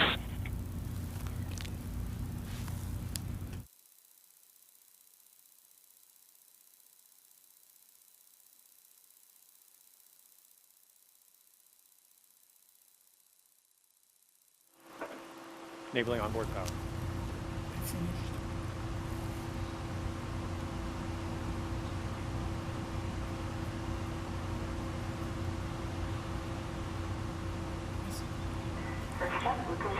All right, thank you everybody for joining us again. Sorry about that. So we got so caught up in the flight profile and the perspectives from our NASA astronauts. We just caught the tail end there of the go no go poll. But I'm hearing that we're looking good for flight today. So let's get back into that flight profile, Gary, that you were telling us about here. Again, how are they getting up to space, over the Kármán line, the internationally recognized line of space, and then back down here to Earth in West Texas? Okay, so T-0 is actually not the point of liftoff. It's when we send the command to start the engine. It lifts off about 7 seconds later. It will ascend for about 2.5 minutes and then shut off. It goes through what we call MECO, main engine cutoff. About 20 seconds after that, the capsule will separate, and that's when the fastened seatbelt light on their panels will turn off, and they'll be able to float around the capsule for 3 to 4 minutes. During that time, both vehicles are still ascending, and they will ascend above 100 kilometers. The Kármán line today, we're headed for about 105, 106 kilometers, and then start their descent. The capsule, the booster will actually re-enter first. It's more aerodynamic. Before it hits the atmosphere, it deploys wedge fins on top to stabilize it, and then uses those aft fins to steer back over the pad. Just over the pad, about 20,000 feet above, it deploys drag brakes to slow itself down, and then restarts its engines just seconds before hitting the ground to slow itself down to a soft landing. The landing legs will come out just seconds before landing. It might do 1 or 2 maneuvers to make sure that it's over that pad, and then it will touch down softly. Meanwhile, the capsule will continue its flight. The astronauts will strap back in before hitting the atmosphere, get back in their seats. There'll be thrusters that will stabilize the capsule just to prevent it from rocking too much, and then parachutes will deploy about 10,000 feet above the ground. First, drogues will fire, and those will extract the mains. And then finally, a landing will occur on a cushion of air, which will fire just about 6 feet off the ground. Fantastic, and you know, we've mentioned this before on previous webcasts that the dirt down here, it's like talcum powder. It goes everywhere, and so when we have that air cushion that fires, it really kicks up the dust. But again, they're coming in at just about 1 or 2 miles an hour. It's a really nice, soft landing. And again, Gary, we confirmed we are go for launch for first human flight on New Shepard. My goodness, I mean, you've been waiting for this day for 17 years since you joined Blue Origin. What are you feeling right now, Gary? It's still hard to believe that it's actually here. I don't know if it's set in yet, but the main thing I'm feeling is I'm thinking about the entire team, past and present, the hundreds and hundreds of people that have worked on the New Shepard program, and what this must mean to them. Absolutely. It's, you know, we talked about the team here. It's a lean and mean team, obviously, but each one of those people has contributed so much to this program. It's, again, a special shout out to all of our Blue Origin team members watching around the world. Now, for the others that are watching around the world, if you want to experience space flight for yourself, if you want to do what Jeff and Mark and Wally and Oliver are doing today, and you're serious about it, send us an email at astronauts@blueorigin.com. We're open for ticket sales to send you all to space. What just an incredible, incredible day. And, you know, we're so lucky to have this particular crew on board today, Gary. And I feel like, you know, not only do we have this beautiful story about the Bezos brothers that are going up, and Wally and Oliver, soon to be the oldest and the youngest astronauts who have ever flown into space. Oliver, that's representing our international friends out there, taking the Dutch flag to space. And then again, Wally, who has been thinking about going to space, well, her entire life, but certainly since the 1960s, and she was part of that program that got canceled, and she just kept fighting until recently we said, hey, Wally, why don't you join us for this first crew? And I can only imagine our future customers that are going to go on board. They're going to represent the world. They're going to represent many different backgrounds, and we certainly look forward to that. As we mentioned, we're going to have 2 more flights in 2021 for a total of 3, and again, many more to come in the future. And that is just fantastic. And I can imagine, again, as you were building the system, Gary, as you were thinking about, okay, this is not just a 1 or 2 flight, operation with New Shepard. You've built it for a long-term program. We've built it to continue indefinitely and to take hundreds and hundreds of astronauts in the future. We hope to be into the thousands soon. And just think about that, right? There have only been about 560, 570 people that have ever been over the Kármán line, up 100 kilometers up over the internationally recognized line of space. And today we're going to add 4 more to that list, which is so cool. Yes, and someday in the near future, we will be over 570 just on the New Shepard program. Can you imagine? Are you going to go up? Absolutely. You going to go up with me? Sure. You in, man? All right. Awesome. Okay, we are T-minus 4 minutes and 20 seconds to go until launch. What an incredible moment. Let's check out New Shepard on the pad here. We are awaiting the rocket is going to go into some last-minute checks on the vehicle. At T-minus 2 minutes is when the vehicle, we throw the show over to her. It's all on her. It's an autonomous vehicle. But Gary, do you want to talk to us about what are some of those last-minute checks that the vehicle is going through, and that we're going to see especially on our screen? Right. So as you mentioned, the last 2 minutes are auto sequence, and that is executed entirely by the vehicle itself through an automated checklist. You'll see a couple of things. There will be things that you don't see, such as sensor checks, pressure checks on the tanks, radio checks. All hundreds and hundreds of different checks will be stepped through in this checklist. But what you will see is the hydraulic system spooling up, which will wiggle the engine gimbal as well as the aft fins. They're not only wiggling those surfaces, but they're making sure that there's no stiction and they travel smoothly. Fantastic. And again, we are waiting to see that. You'll be able to see, as Gary said, you don't get to see all of those last-minute checks, but we certainly get to see the aft fins.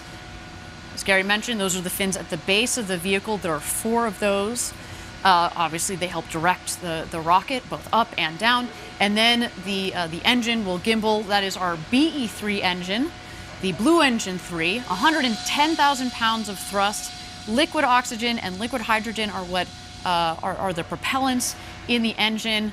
It's not only a powerful and also throttleable engine. I'll talk about the throttleability just here for a second. We throttle the engine back as it comes back to land, and that's what creates a nice soft landing, because as it comes in, of course, it's not filled with all the propellant that it had on the way back up. So if we throttle it back, kind of like an airplane, it comes in for a nice, soft landing.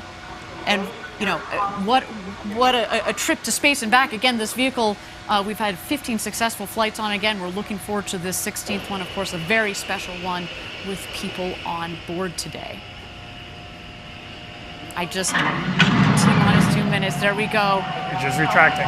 The bridge is retracting. There's Oliver on the left, Jeff Bezos on the right. We are about to go to space, everybody.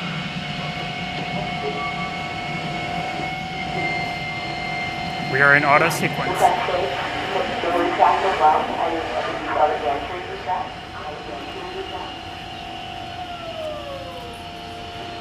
Next, you'll feel the steering test and the engine gimbal test.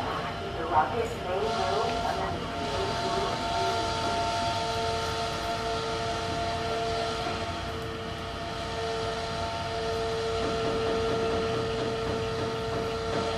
Ariane, when that engine gimbal check occurs and that engine swings, they should actually be able to feel it in the cabin, because it'll sway the stack back and forth. There go the aft fin checks.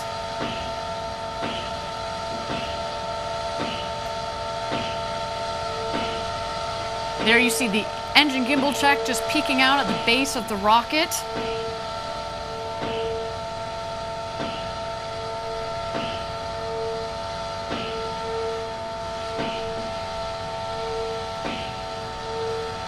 All right, here we go, everybody. Thousands of people contributed years to this historic moment. Ladies and gentlemen, it's time for Blue Origin's first human flight. Godspeed, first crew of New Shepard. Let's light this candle.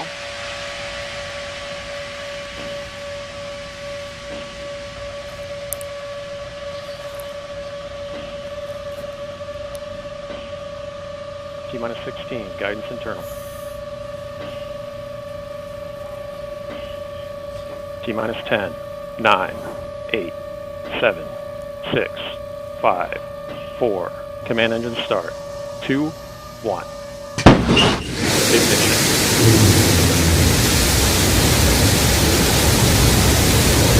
We have liftoff. New Shepard's cleared the tower. And New Shepard has cleared the tower on our way to space with our first human crew. Go, Jeff. Go, Mark. Go, Wally. Go, Oliver. You are going to space.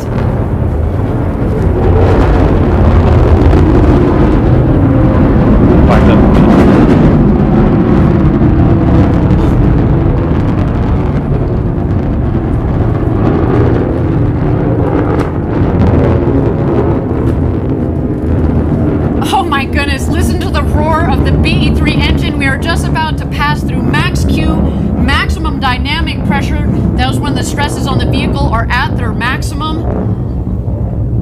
Max Q. Max Q is confirmed. Beautiful burn on that BE-3 engine. Liquid hydrogen. Mach 1. And liquid oxygen as the propellant. It's a nice, not just clean in terms of beautifully performing, but what comes out of it, it's steam, right? Whew!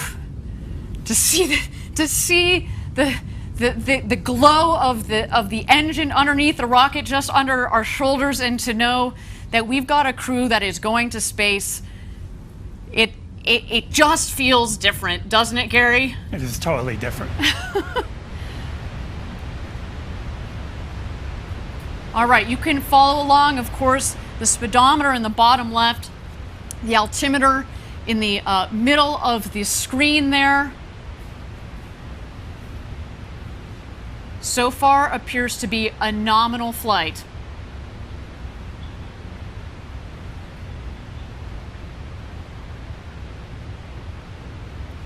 All right, coming up here on MECO, main engine cutoff. That will be followed shortly by separation.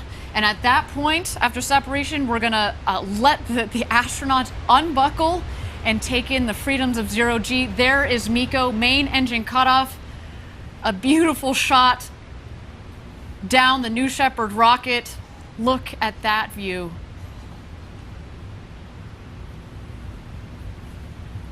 Unreal.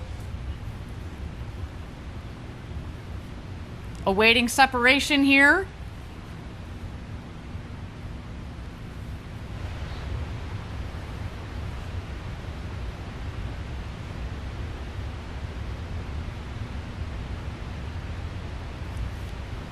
And here we are. You can start to see, stand by. You're going to see the separation of the capsule from the booster itself.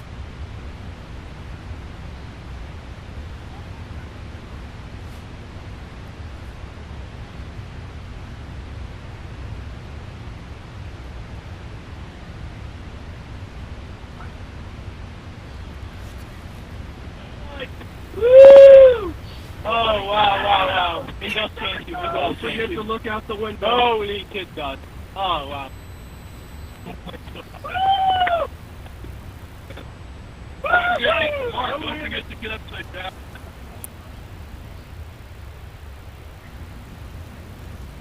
And there we go. Our astronauts have passed the Kármán line at about 328,000 feet, continuing their ascent.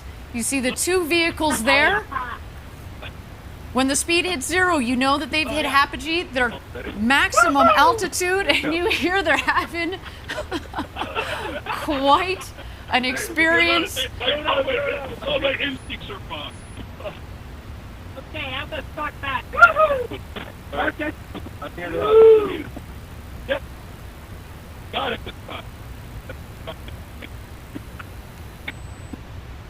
Yeah, you just have to wait for it.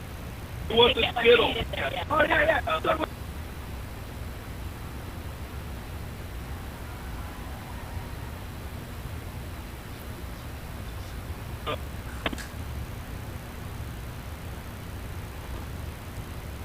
Yeah! Well done! 1 minute warning. 1 minute warning. Go! Oh, sorry. It's right there. No,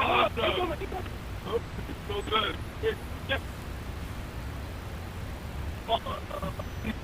Get that one? Got it. Got it? Let's see if I can see the boost. Yeah, this Oh, is yeah. it. A little bit. I cannot. Oh, wow. You got to take a moment to do that. Okay, get in. We got to get in. Look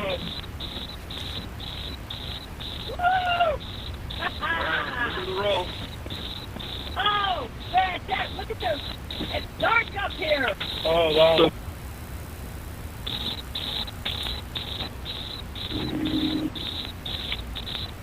2,000 miles an hour. Everybody in? First step, status check. Astronaut Oliver. Oh, wow. Let's go more. Oliver, status check. Oh, sorry. Blue Control, Oliver, status perfect. Green Copy, Astronaut Wally. Wally. Blue Control, Wally is in seat. Copy, Astronaut Demo. Astronaut demo, right by me. Copy, Astronaut Bezos.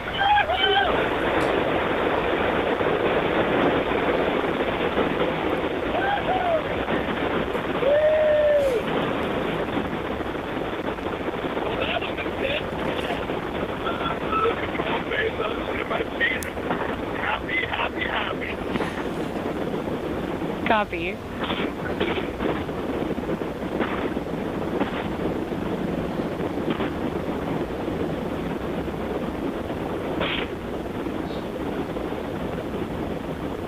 Thank you again, everybody, for joining us live for our first human flight on New Shepard. So far, a nominal flight. Our booster is about to return to its landing pad. There we see engine relight. The sonic boom.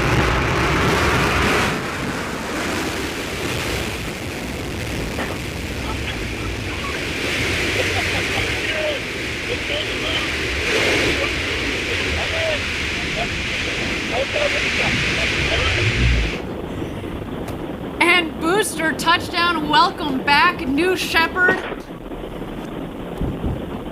A beautiful rocket that provided a beautiful flight to space.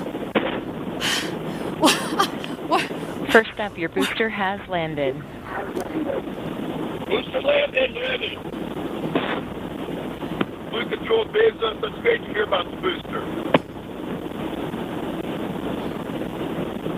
And there it is, our crew capsule with our 4 crew members on board. You have a very happy crew up here, I want you to know.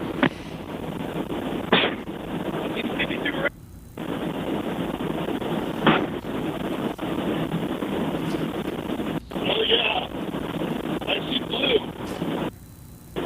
I see the big barn. Stand by drogues. Stand by drogues. Stand by main. Stand by main.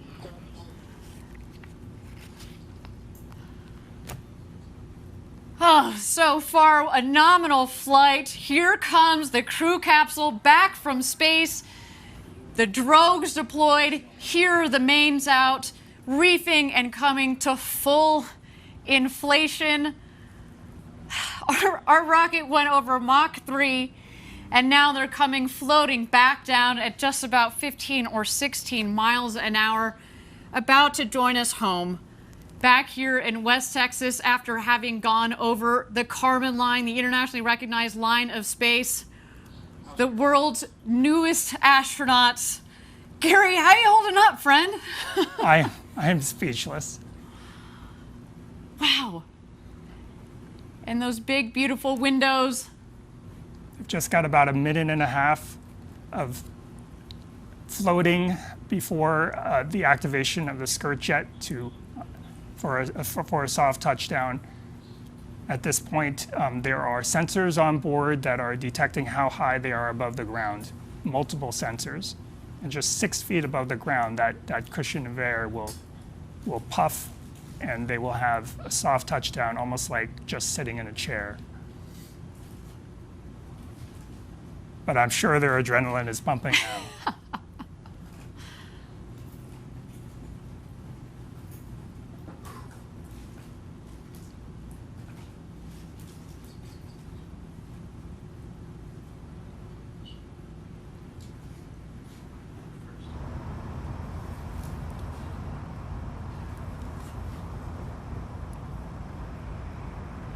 And touchdown.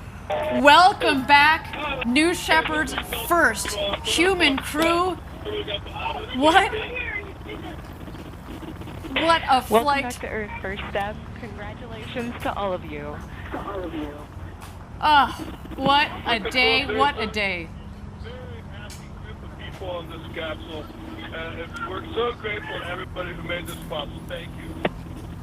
Blue Control, Oliver, thank you so much for everyone there. It was amazing. It was amazing. Copy First Step. You have a very happy Capcom here as well. Let's do a status check. Astronaut Oliver. Blue Control, Astronaut Oliver, status correct. Copy. Astronaut.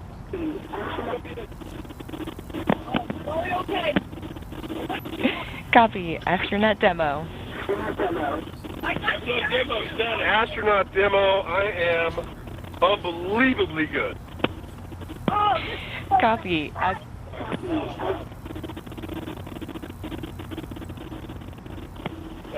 Blue Control, Bezos, best day ever.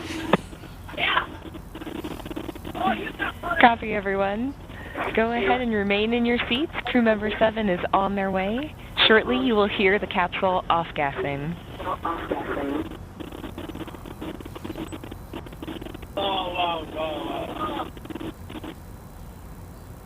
Did anybody have to start altitude or altitude? I didn't. We asked. No, they thought they did. We'll find out. It's okay. I had, my main mission was accomplished. I didn't kick anyone. That was only about 5 minutes. Yep.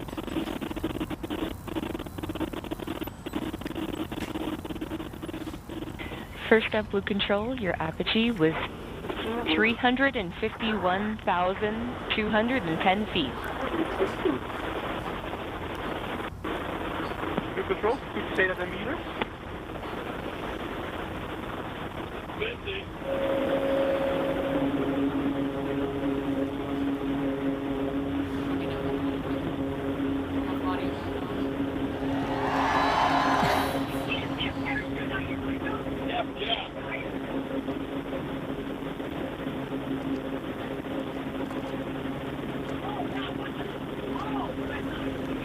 That was incredible! That was Wally! That was incredible! It was! I was thinking it was jerky and it wasn't. No, I was the helicopters. I was surprised at how easy 0G was. Yeah, it felt very, like, remarkably natural. It did. It's like swimming. Yeah. Yeah, it's weird. It actually feels good. It felt... And it goes... Well, what a day. You can see the world's newest minted astronauts there on board discussing their incredible flight of a lifetime up to space and back. Wow. Our team is now preparing landing safety operations. The recovery crew has already minutes ago has left the barn there to go open the hatch. You can see them there. They're arriving at the capsule in the Rivians. You can actually also see that the parachutes fell very close to the capsule. It means that there's not much wind out there. It was a beautiful, beautiful day. Not too shabby, Gary. What do you think? No, it was picture perfect. And it sounds like it landed pretty much exactly where we predicted. That's how they can get to it so quickly. They start moving even before it landed based on the prediction of landing. We use weather balloons that we launched throughout the morning, and that gives us a very good idea of where it will land, which is within 1,000 feet. What you're seeing that they're doing right now is Kevin Sprogue, crew member 7, is just making sure everybody is okay and gives them a thumbs up. They're also grounding the vehicle. When you go into space, you could accumulate pretty significant electric charge. That's actually why we prefer that the astronauts not get out themselves, so that we can ground the vehicle of static charge, which can be quite strong. Excellent, and I think there that Kevin Sprogue, our crew member 7, has given the thumbs up for all of our astronauts that are on board there. Again, Jeff Bezos, Mark Bezos, Wally Funk, and Oliver Damon. What an incredible day. You heard them on the audio. Best day ever. I mean, I feel like this is our best day ever, and we didn't even get to go up to space. I mean, what a day. Again, congratulations to the entire Blue team, our astronaut crew, and of course the friends and family of these incredible astronauts that are just about to exit the capsule here. Let's wait for that moment. There you see Jeff in the window. Oh, there you are. Felix is up here. All right, guys, what we'll do later.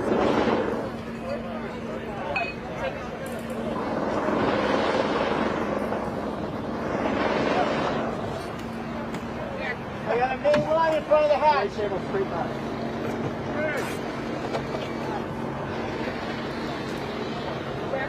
There's the main parachute line in front of the hatch. Jeff!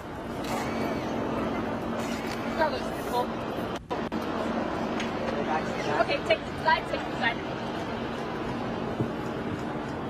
Come on the bush. They're just moving one of the main parachute lines to make sure it doesn't snag the hatch when it opens. And there's Jeff. Thumbs up.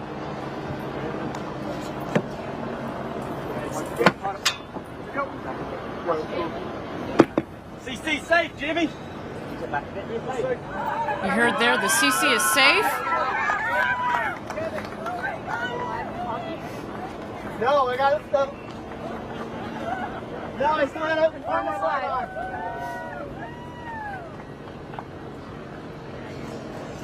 Confirm. Okay, you can go live. Go to the camera. Jimmy! Jimmy!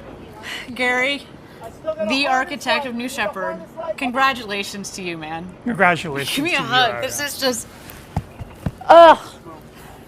What a day. Again, thank you everybody for joining us live for our first human flight of New Shepard. Our 4 astronauts went to space and back, topping over 350,000 feet, well over 100 kilometers. They've come back down safely. We're just waiting here for egress. Our crew is going to get out of the capsule and meet their families back here on the ground. Of course, their families that have provided so much support since they were little kids and dreamt of this to this day and this moment. Where's Christina and Mar? Let me know when everybody's there. We got Mar and Mary. Get in here, Mar. All right, Caitlin, you ready? Family, are we ready?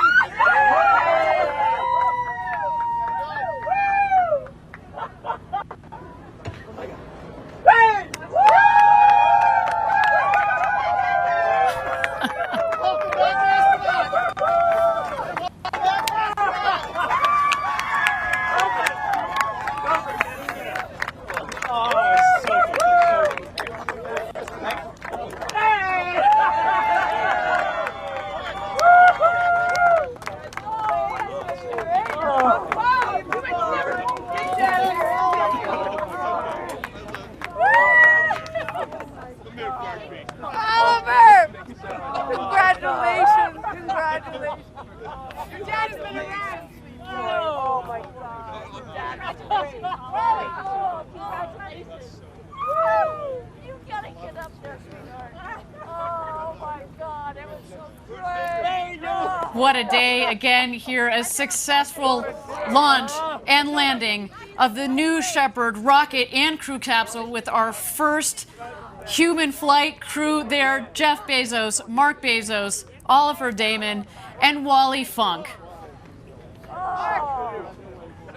And their families there giving big hugs all around. What a moment, so much emotion from all of them. The elation. Did you see Wally? Did you see Wally when she came out? You know, this I told you she was probably going to do a summer, cartwheel as she came out of that capsule. What an incredible, incredible day.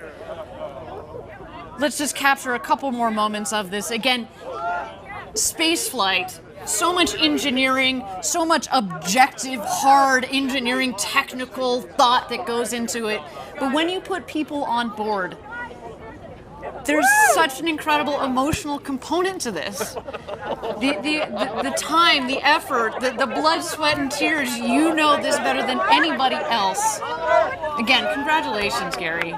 Thank you, Ariane. And congratulations to the entire Blue Origin team. This might have looked easy today. It was anything but easy.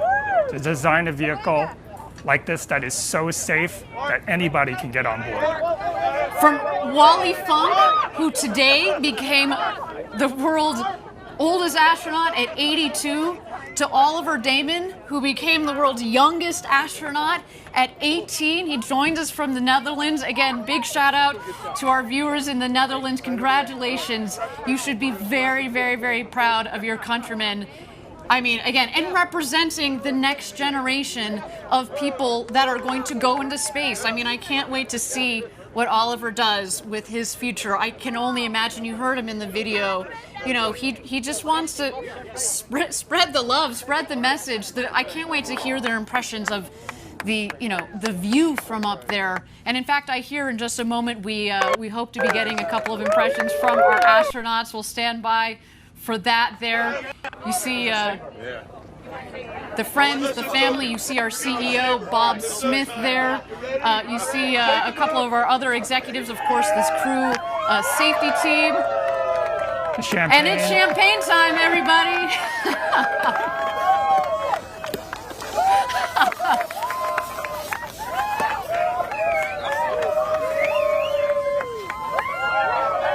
It's the only proper way to end the space flight. Exactly, only proper way to end a space flight with a champagne shower. And man, that is, let me just tell you, that is the beginning of the celebrations. There is a lot more to come. We are, again, not just the crew and the families, but everybody at Blue Origin who has made the historic day possible.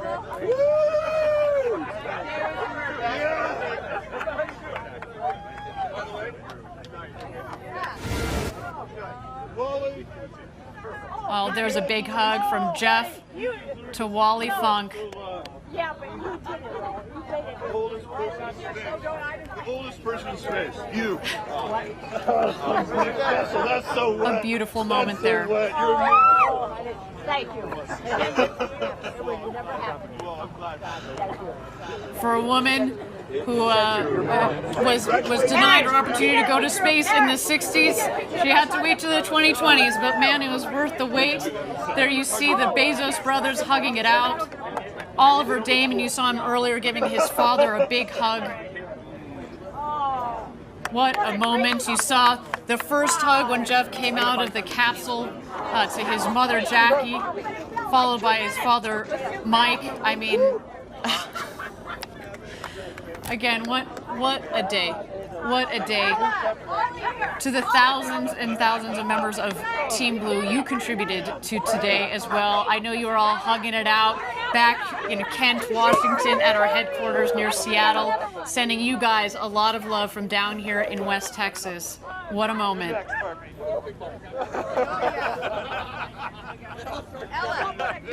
I imagine. Oh, look at this girl. Ella. I mean, granted, you know, Gary, we weren't in the capsule, but my favorite part was hearing, you know, the hooting and hollering and the laughing. You know, Jeff is known for his big boisterous laugh. I mean, he's having the moment of a lifetime here, and you can only imagine as they were floating around up there. You saw them say, "Gosh, look at the views."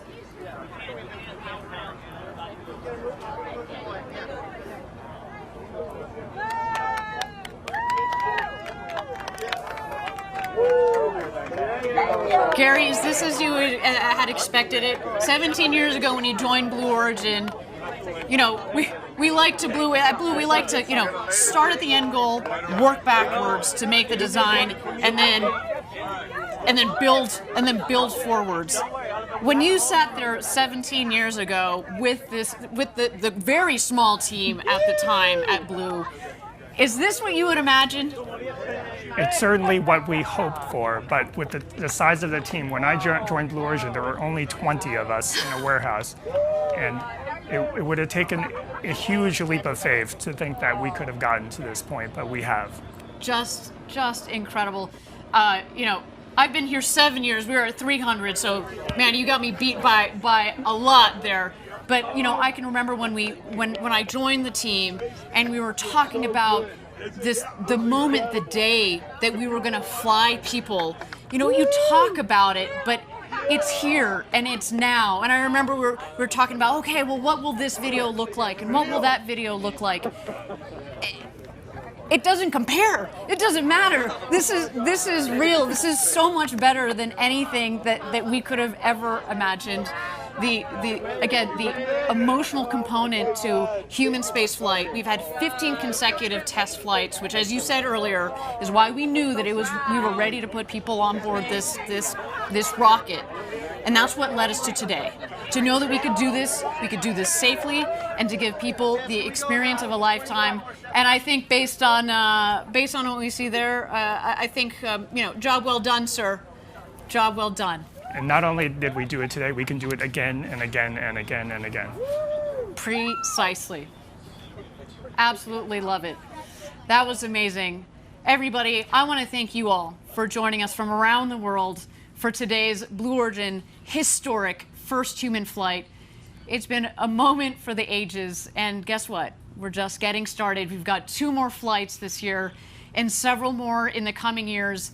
I want you to join us a little bit later today. We're going to have a live press conference on our website. You're going to get to hear the firsthand impressions from our 4 astronauts that went to space and back. But to all of you out there, if you like what you saw and you are serious and interested about reserving your seat on a future rocket ride to space and back with New Shepard, we've got some exciting news for you. We are open for ticket sales. Send us an email, astronauts@blueorigin.com. We can't wait to fly you to space and back. Gary, it has been an honor to share the desk with you today, the architect of New Shepard. Thank you so much for your insights. Thank you so much for all of your hard work and all the hard work of your team that has made today possible. Thank you, Ariane. It was unforgettable. Absolutely. The road to space is being built, everybody, and we took a huge step today. But we also need your help. If you're interested in learning more about Blue Origin or joining our extraordinary team, please visit our website. And if you'd like to commemorate today's historic launch, we also have some mission patches for you there. And that's also where you can get some apparel, some collectible gear. It is all there. Look at that sweet patch. So beautiful with the names of our new astronauts. What a day. Everybody, my name is Ariane Cornell. Thank you so much for joining us. It has been a pleasure and an honor to be your host. And of course, until our next launch, Gradatum Ferociter. It's a nice soft landing because as it comes in, of course, it's not filled with all the propellant that it had on the way back up. So if we throttle it back, kind of like an airplane, it comes in for a nice, soft landing. And you know, what a trip to space and back. Again, this vehicle, we've had 15 successful flights on. Again, we're looking forward to this 16th one, of course, a very special one with people on board today. T-minus 2 minutes, there we go. Bridge is retracting. The bridge is retracting. There's Oliver on the left. Jeff Bezos on the right. We are about to go to space, everybody.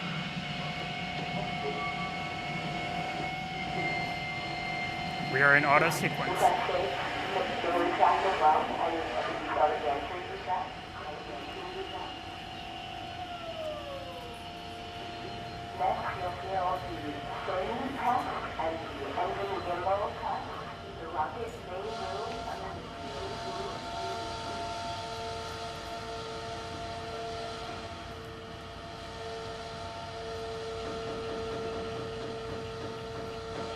Ariane, when that engine gimbal check occurs and that engine swings, they should actually be able to feel it in the cabin because it'll sway the stack back and forth. There go the aft fin checks.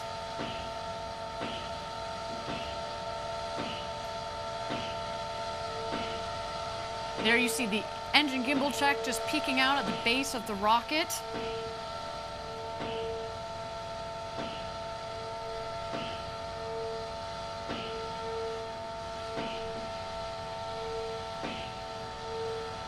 All right, here we go, everybody. Thousands of people contributed years to this historic moment. Ladies and gentlemen, it's time for Blue Origin's first human flight. Godspeed, first crew of New Shepard. Let's light this candle.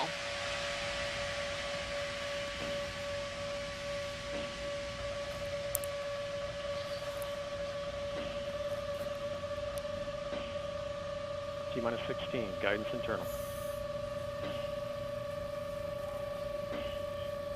T-minus 10, 9, 8, 7, 6, 5, 4. Command engine start. 2, 1. Ignition.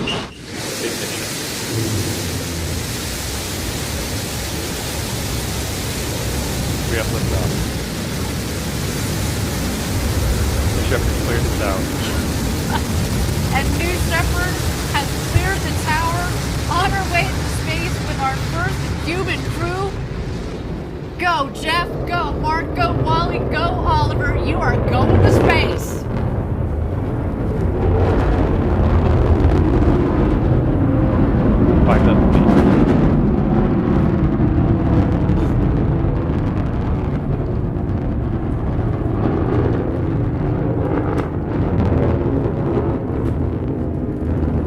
Oh my goodness, listen to the roar of the BE-3 engine. We are just about to pass through max Q, maximum dynamic pressure. That was when the stresses on the vehicle are at their maximum. Max Q. Max Q is confirmed. Beautiful burn on that BE-3 engine. Liquid hydrogen Mach 1. and liquid oxygen as the propellant. It's a nice, not just clean in terms of beautifully performing, but what comes out of it, it's steam, right? Whew. To see the glow of the engine underneath the rocket, just under our shoulders, and to know that we've got a crew that is going to space, it just feels different, doesn't it, Gary? It is totally different.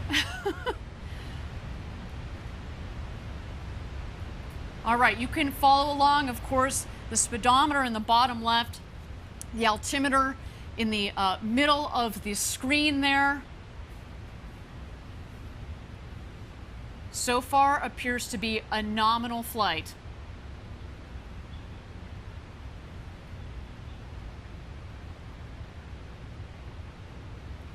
All right, coming up here on MECO, main engine cutoff. That will be followed shortly by separation. And at that point, after separation, we're gonna let the astronauts unbuckle and take in the freedoms of zero G. There is MECO, main engine cutoff. A beautiful shot down the New Shepard rocket. Look at that view.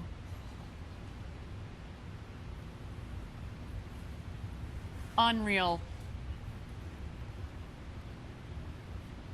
Awaiting separation here.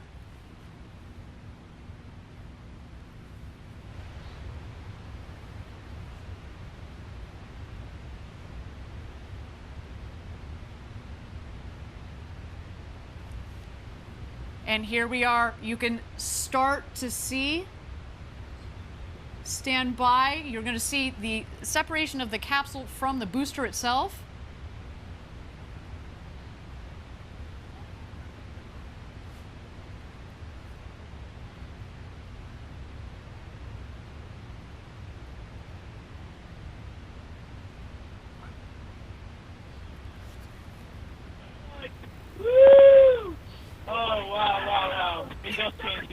So you have to look out the window. Holy kid God. Oh, wow. Don't forget to get upside down.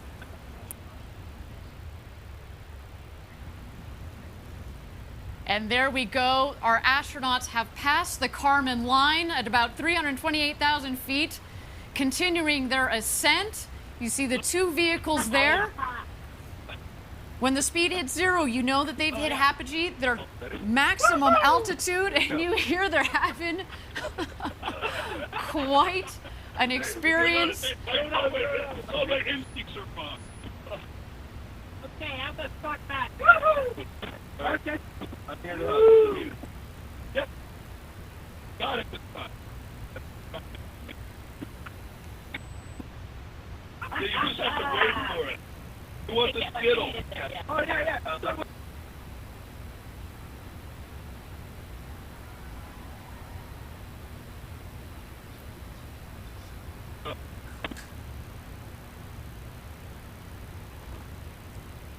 Yeah! Well done! Here, pause. 1 minute warning. 1 minute warning. Go! Oh, sorry. It's right there. Awesome. So good. Yep. Get that one? Got it. Let's see if I can see the boost. Yeah. A little bit. I cannot. Oh, wow. You got to take a moment to do that. Okay, get in. We got to get in.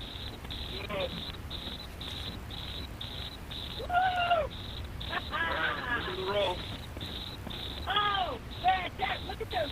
It's dark up here. Oh, wow.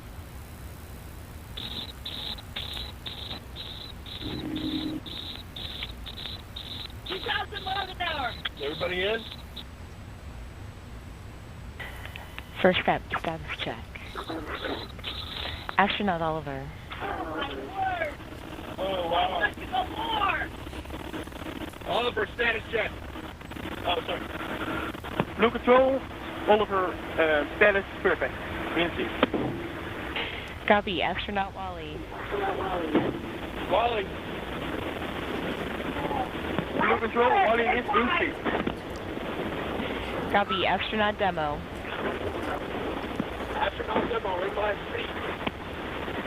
Copy, Astronaut Bezos.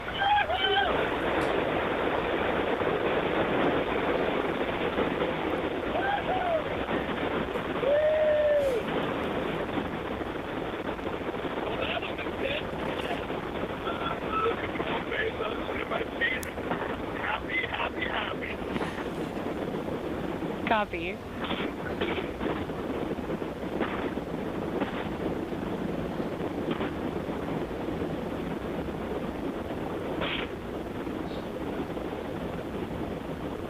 Thank you again, everybody, for joining us live for our first human flight on New Shepard. So far, a nominal flight. Our booster is about to return to its landing pad.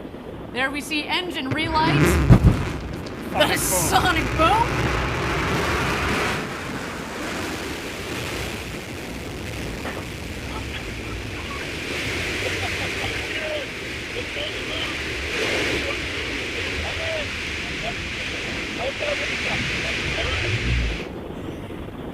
And booster touchdown, welcome back, New Shepard. A beautiful rocket that provided a beautiful flight to space. First up, your booster has landed. Booster landed. Blue Control, Bezos, that's great to hear about the booster.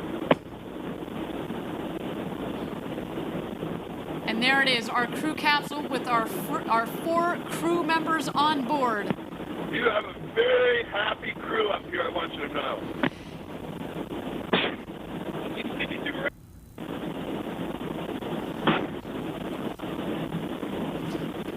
Oh yeah, I see blue. I see the big barn. Stand by drogues. Stand by drogues. Stand by main. Stand by main.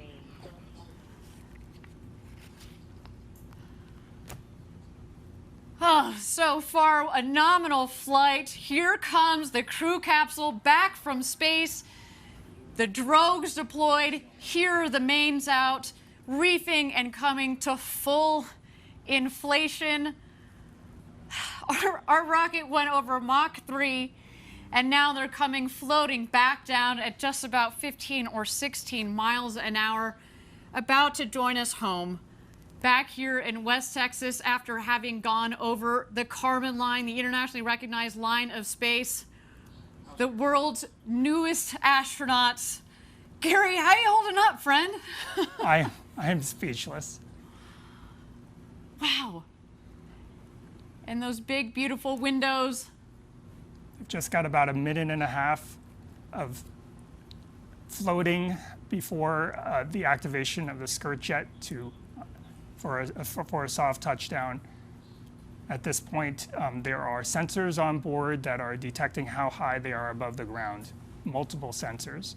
And just 6 feet above the ground, that cushion of air will puff, and they will have a soft touchdown, almost like just sitting in a chair. But I'm sure their adrenaline is pumping now.